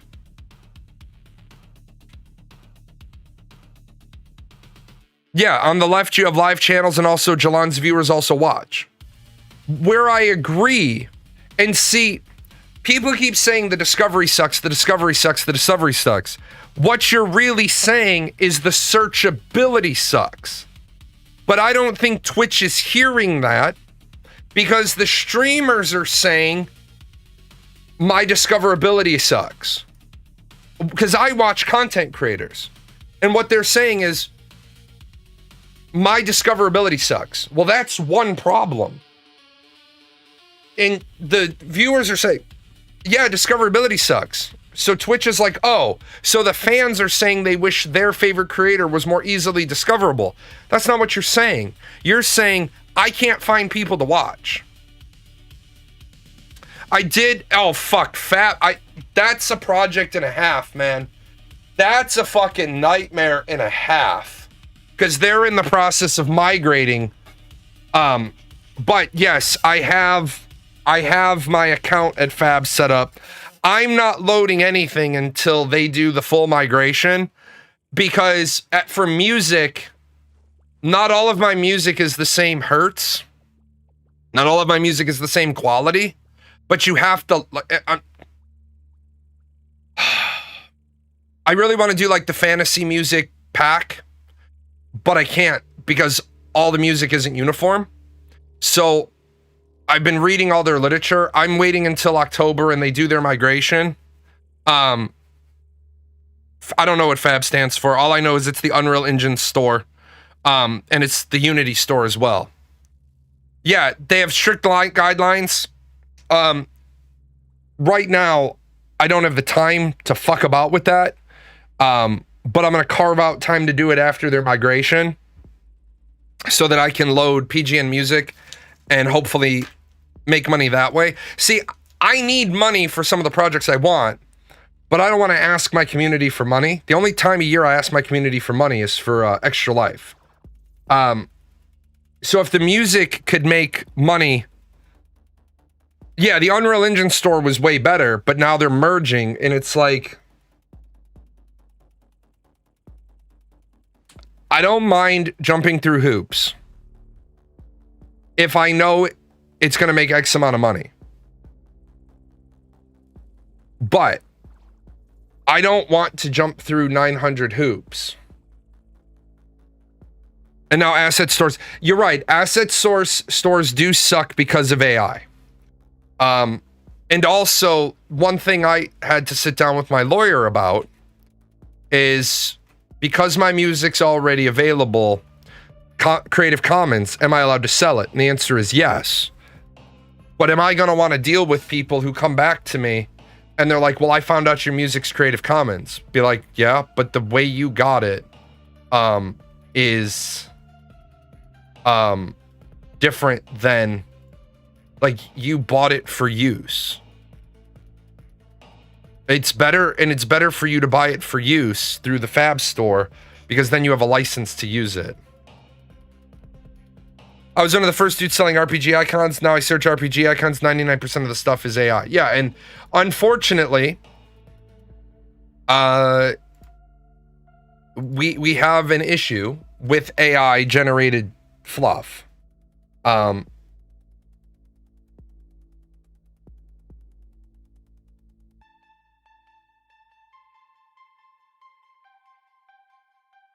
Yeah, that's sad to see.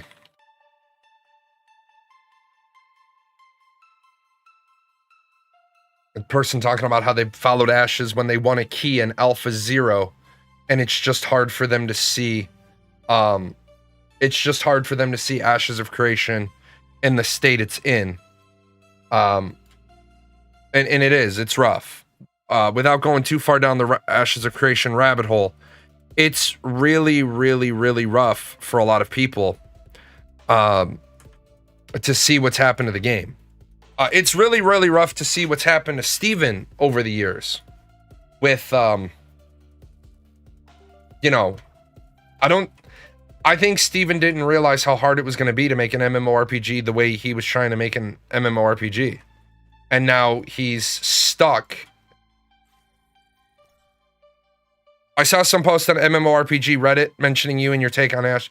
I don't go on Reddit, and I've come to the conclusion I don't bother to go on Reddit because I don't understand Reddit. I don't understand people, and I don't want to have conversations with cretins. I posted something on Chrono Odyssey's subreddit about how I had a different take than the creative director of Chrono Odyssey, where I don't think people making monstrosities with your character creator is entirely a bad thing. And how there has to be a better solution than just limiting the character creator. And by doing so, I met a developer on my channel who he's a freelancer, and he and I had a conversation, and he came up with the idea of allowing people to build whatever they want on their screen, but placing clamps on it for everybody else's screen. So your experience won't be ruined by somebody making a fucking monstrosity, but their experience doesn't get ruined because they see their character the way they want. So what basically, say you don't want anybody to hook the nose. You don't want people to have like a nose that curls back inward. Well, on your screen, the nose would hook back inward because it would be unclamped on your screen. But for everybody else, the maximum you could be assigned would say -2. You have your nose at -5, but the clamp says -2. So, what would happen is I would render your character with a nose no more than -2. And it was a great discussion. And it's one of those things where instead of saying this is bad, why don't you talk about, is this bad? And he came up with a solution that should be really easy to implement in Unreal Engine. So instead of the developers being upset, because the developers like upset, they're like, we can't believe people did this to the characters that blah, blah, blah. And I'm like, the fact that they worked and they weren't breaking the game and armor rendered on them, these are all things to celebrate, not be upset about. Oh, that's what I didn't do. I didn't make the fucking mods. And people like fucking crucified me. And I'm like, fine, fuck it. Yeah, Reddit's a hive mind. Like, the first people that post on a Reddit thread are the ones that decide what the direction's gonna take. I said, fuck it. I hadn't been on Reddit in 2 years. I thought I'd go back. I said, you know what? Fuck it. I will stay a small creator and have good conversations. And although I get a lot of dumb fucks in here, right? And as you see, like yesterday, the fucking racist bigot got called out. And here you go, man. You got three. You get 3 more. You get to say 3 more things on my show. You're a racist bigot. You better connect the dots. And when you can't, you're fucking banned. You're just fucking banned. I'm done with you. If you're gonna be a dumb fuck, if you want to be a white knight, if you don't want to accept criticism, that's fine. I understand that my style isn't gonna be for everybody. And as Steven says, my style won't be for everybody. And that's okay. If the Ashes video that I did only gets seen by 1,200 people, that's okay. Because I know full well people aren't going to be receptive to my feedback because it means they have to admit they were wrong. Might be dumb, but fuck is excessive. Man. No. Some of the people that roll up in here, they are fucking dumb as Fire Engine Red. They are dumb fucks. Like, they are dumb where you have to use fuck as the conjunction. Have you seen Mary? She's hot as hell. Fuck, she's also stupid.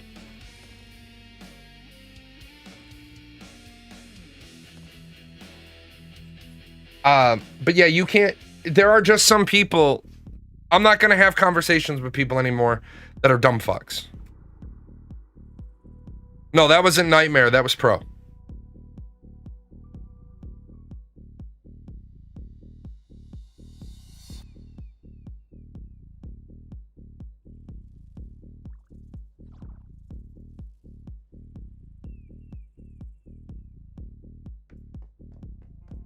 Cold hot as hell is a mishearing of hard as hell. Oh, hot as hell, cold as hell, cold as a witch's titty. I'm good with all of them. I am good with all of them.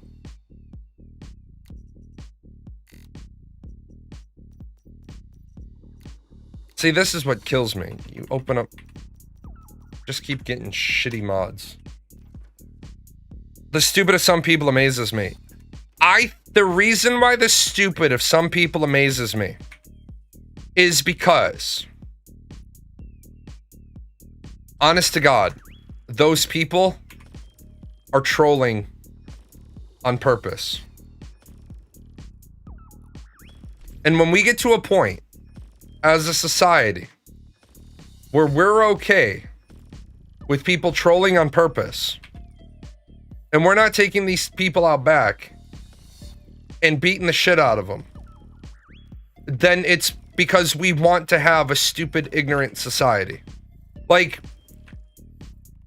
you're allowed to have whatever, you're allowed to have a point. If you think it's okay, I'm gonna shit on Ashes for a minute. If you think it's okay that Ashes of Creation is 5 years, 8 months, and 5 days late, you're okay with it. You're okay with that. That is a conscious decision you are making to be okay with that. But where I have a problem is when you are trying to be okay for me about that. I'm not interested in you being okay for me about that issue. I believe that if they are that many years late, then I believe that is unacceptable. And if you're going to say I'm being disingenuous, then my only possible response back to you is please give an empirical number for when late is unacceptable. Because if I'm being, when it was a year late and people say MMOs take time, sure. When it was 2 years, when is too late? And then, are you going to move the mercury if Intrepid then later comes out and says, oh yeah, by the way, we understand that we're all these years late, but in 2022, we reset all development. Does that, because I just want to know, apparently, I need to have somebody else's permission for when I'm allowed to be disenfranchised for how late you are. Because and remember, there's a layer for me as a content creator that's different than an average player. The content creator program, we were told that the magical wonder of the affiliate program, the referral program, that we would get paid in cash 1 quarter after Intrepid Studios launched. Now, I want you to keep in mind, some people worked really, really hard and produced a lot of content, produced a lot of products, thinking that they would get paid in 2 years. Well, I know for a fact Intrepid will get sued because Intrepid will try to move around how they're going to pay out the referrals. People overall are just too okay with early access stuff. Not just Ashes of Creation, but Ashes of Creation seems to be the worst. Right. And again, when people tell me that I shouldn't be, quote, upset, what I remind them is, I am Ethan Hunt. Kittredge, you've never seen me very upset. The problem here comes in when we can't have a discussion, right? Oh, I think it's just the education system making kids dumb. There has to be something else more, and I find myself thinking, there's no way you're this stupid. That or brain rot is contagious. Well, we know for a fact that brain rot is contagious. We know for a fact it's contagious. We have people that are no shit, not interested in legitimate conversations. We have people that no shit want to just be trolls. We have people that are so allergic to critical thought that it's almost as if they want to eliminate critical thought out of existence, because that's the only thing I can think of. 100% at brain rot. I think of memes and movie quotes 3 times per conversation. It's a sickness. But that's not brain rot. I don't believe movie quotes or book quotes are brain rot. I believe only knowing the quotes from TikToks is the brain rot. I don't think it's brain rot to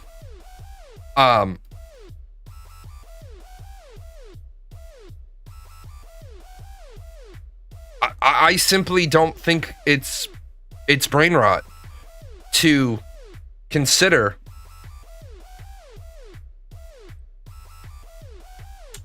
the line, like I said once, in fact, it was on an Ashes of Creation response I did this morning. It's like the line from The Man in the Iron Mask. I love your mother. I loved your mother. I love her still. I love the idea of Ashes of Creation. I love the idea of Ashes of Creation still to this day. I love the idea. I do not like the direction Intrepid Studios went. I do not like knowing how this movie ends. I do not like the idea of knowing that no matter how good of a game Intrepid Studios puts on, it doesn't matter. I think you'll all agree with me. It doesn't matter what they launch. They are going to get beaten up left, right, and center. And Steven is not going to be able to handle it. The team is not going to be able to handle it. Because it's like the movie Glengarry Glen Ross with Alec Baldwin. You think this is abuse?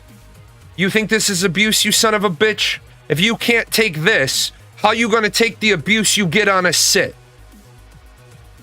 If Intrepid Studios sent me a derogatory as fuck email, right, saying that all I do is spew toxic vitriol, what are you gonna do in 5 years when you finally launch your game and Asmongold takes a shit in your mouth? What are you gonna do when the metal meets the meat and you find out that your boy hates your fucking game? What are you gonna do when you find, because right now all of the fans of Ashes of Creation or Star Citizen, I can go Star Citizen as well if people want me to ease the fuck up off Ashes. What is Chris Roberts gonna do in 10 years when they finally release the game and every media outlet takes a shit in his Cheerios? He's gonna be upset. And who is he gonna blame? The industry, the players, all the content creators that ever made a bad piece of content? No, man. You blame you. You blame that fucking dog water shit that you made for years. You blame you. It's like, I understand that part of my bluntness is my neurodivergence. My wife has figured out my wife will ask me a question and she'll phrase it and she'll say, being respectful of everyone's feelings involved, what do you think about this? And then I become fucking Commander Data. Appreciate the Prime sub. I become Commander Data. Processing. Standby. Processing. Okay, being respectful of everybody's feelings, I think that we need to relook at how we got into the situation. I would like to walk us all through a guided exercise so that everybody can ensure that I know how we got to this situation. And I'm sorry, that's about the best I can do for you. That is about the best I'm gonna be able to do for you, because otherwise I'm gonna look at you and say this whole fucking situation is fucking dog water. Another example, and I want to remind people, I didn't know I was neurodivergent until I was 40 years old. I was labeled as antisocial, which didn't get, like, people are like, how'd you get into the military if you were antisocial? You think the military gave two fucks about the fact that I was antisocial? I love to work. I love to think. I love to solve problems. Military gave no fucking shits that I'm antisocial. They did not fucking care. I didn't know.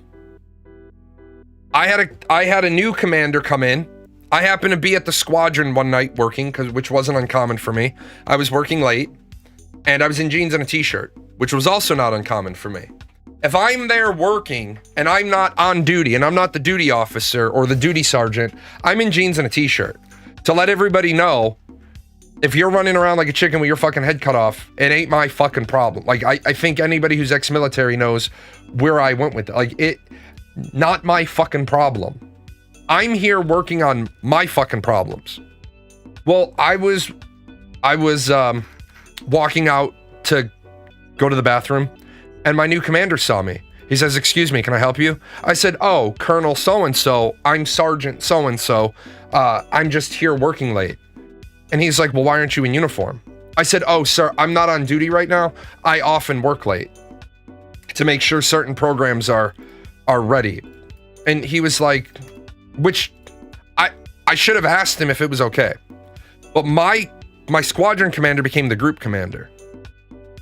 And so my group commander heard my voice, heard the new boss's voice. So he came out, and my group commander, he always had my back. He's like, oh, this is Sergeant so-and-so. We make the joke that he lives here because so many things are always broken. He stays a lot of extra hours. And I've always given him permission to be in jeans and a t-shirt. And he was like, oh. Then the new commander says, I think you would be the perfect person to tell me everything wrong with the squadron. Oh, fucking goody, would I?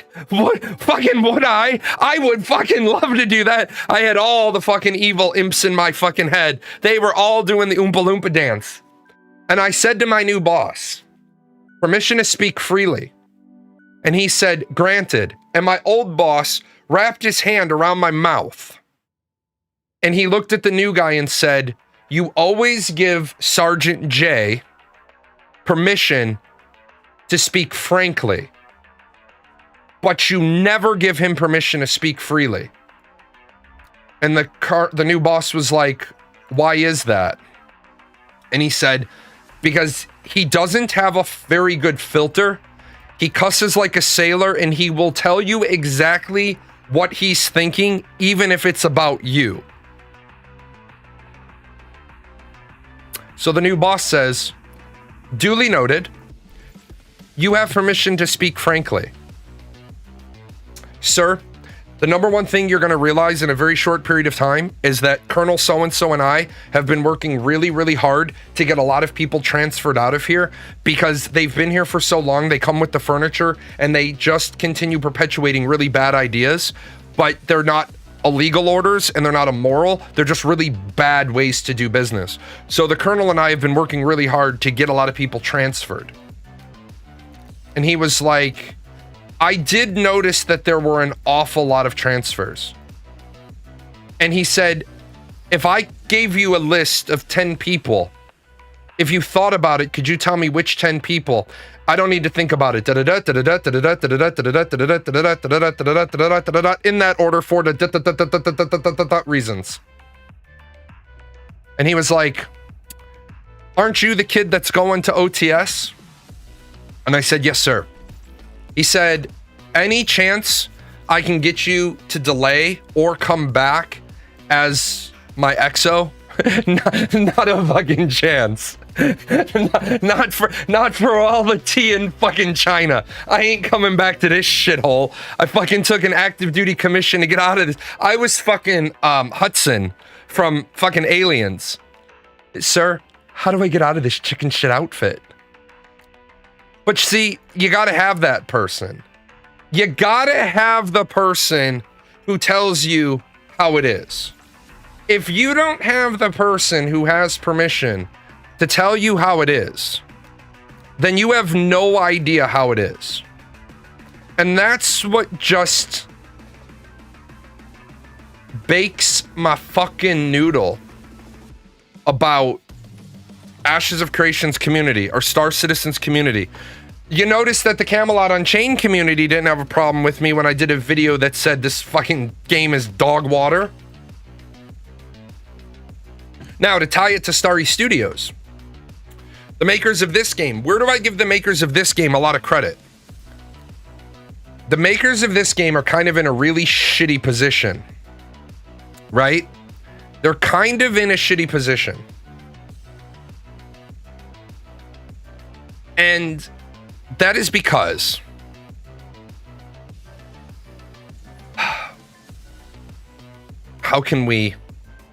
how shall we say? They're in a really shitty position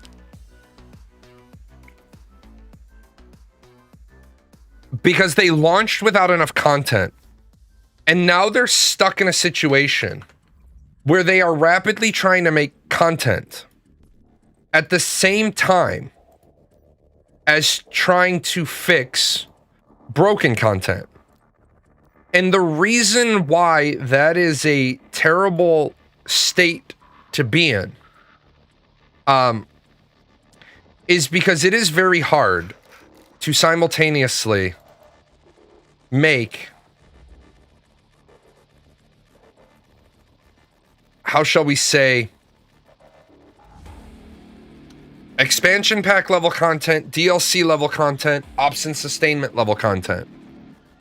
What they put out the other day was this thing, which I've already talked about, was dumb, because 10 days into this stage, we haven't finished the first stage. So from August 28th to September 25th, right? So it's 29 days. Well, we take this number, 43 million.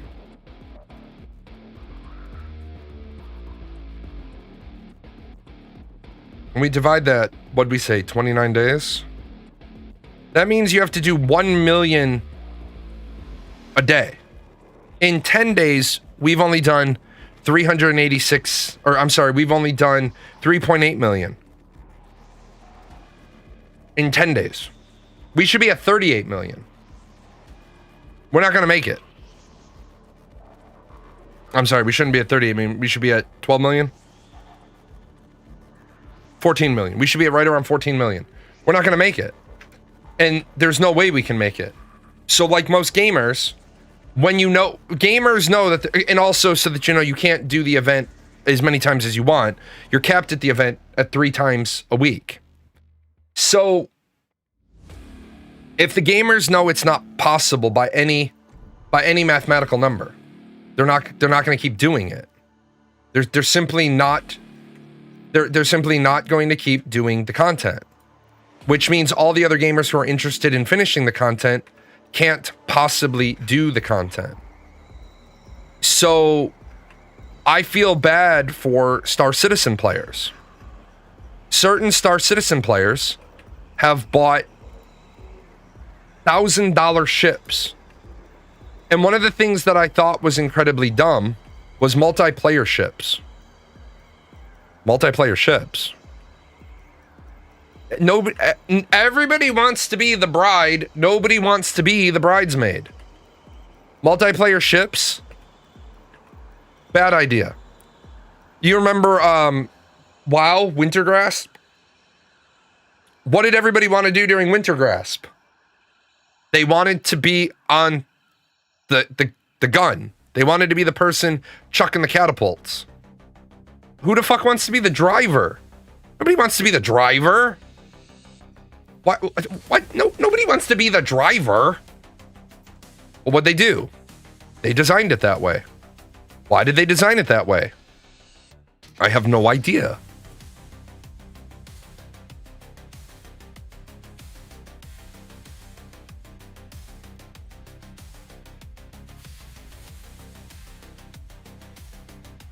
Okay. This is gonna be a total nightmare.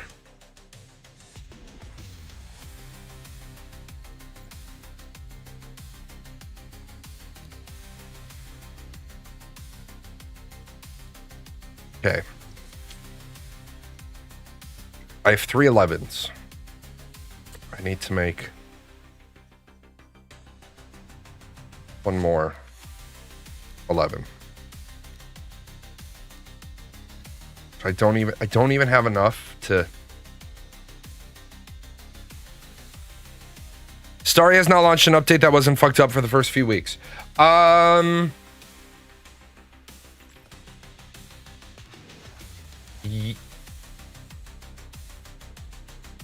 Have they?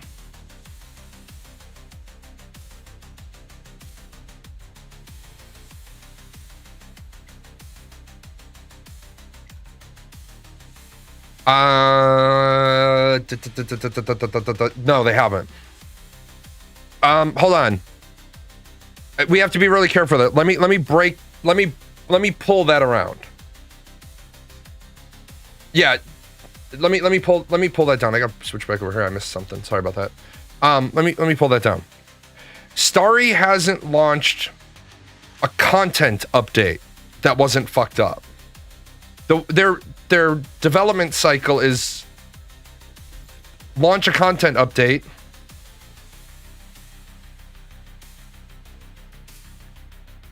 launch a content update, and then fix it. Did it just really do this to me? Why? Why would it do that to me? Why would it give me the 2 stats I need? Or why would it give me frost damage on a perfect stat mod? Look at that. Great ones, frost damage, frost vortex damage. But the purple isn't one of the 2 lines I need. And it's just begging for me to roll it.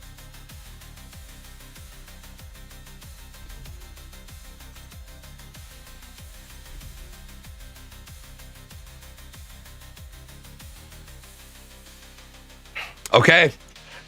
I have 3 upgrades left, and they both have to go on the top line. 2 of the 3 have to go on the top line.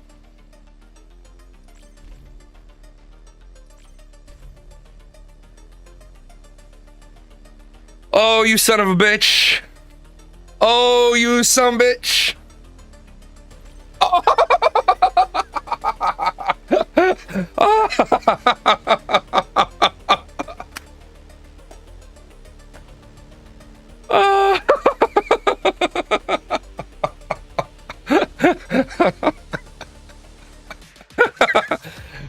Oh, you hate it here.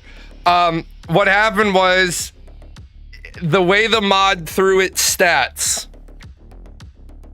I didn't think I would get. Yeah, this is called a perfect mod. This is called a perfect mod. It has my first line stat and it has my damage stat at gold. This is a perfect mod.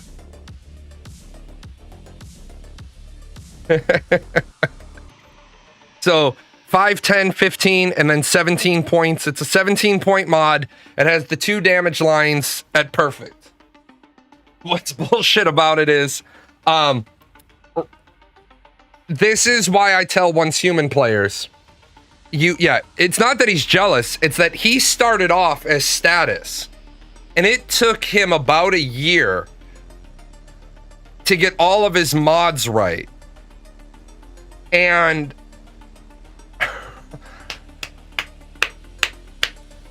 that's it. I'm done. I don't have to run. I don't have to make any more Frost Vortex weapon mods. Now, some people might argue that now I need to make perfect mods in the other ones, but I don't need them. I didn't beat the game today. I beat the game. This is where my damage got stupid a long time ago. That mod is when I beat the game. Weak spot damage, gold. Damage against great ones, gold. Weapon damage, gold. Yeah, he has rolled. So you'll notice up here, I have 108,000 armor mod parts and 24,000. That's because I've had to crush thousands of mods. He doesn't have the quantity I have because he's always having to roll mods. He's always having to roll them. Streamer luck. Yeah, they were like, oh, he's live. He's been shitting on our game lately. We're going to go in there.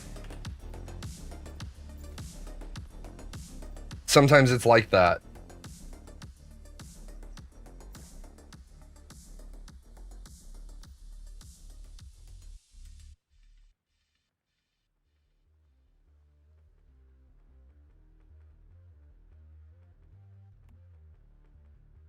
It's either streamer luck or streamer curse. If you guys remember, I have been streamer cursed once before. I had put together a bunch of ArcAge regrade stuff, hoping to tier up some stuff. And literally in the first round, I blew everything up. Anyway, that made my day. I'm going to get out of here because it's time for my show to end. I have X amount of time allotted for streaming. If anybody has any game ideas, ping me on Discord. I do want to thank everybody who always comes out. I do stream 5 times a week, 3 politics shows, 2 video games. I have looked at maybe going to Helldivers 2, but the game's been out for a long time, and I don't know shit. No, games to stream. Games to stream. I'm kind of feeling like I don't have to do 8 shows a month for Once Human. I have to do 5. So it frees up a little bit of time. Helldivers 2 is dope. Maybe I'll check that out. It's not like in a hurry because Final Fantasy Tactics, the reboot, comes out at the end of the month, and then Vampire the Masquerade Bloodlines is in October. So Battlefield 6 is in, yeah, I suck at Battlefield. Anyway, I'm gonna go eat a salad because I'm a good, responsible person. I'll see you guys Monday. Zach that runs this channel knows a lot of these sponsors don't sponsor us anymore. They were longtime sponsors. The credits are fine. Do we get paid? Is any of this sponsorship money for Gale, Daisy, the Chaos Fund? You are a figment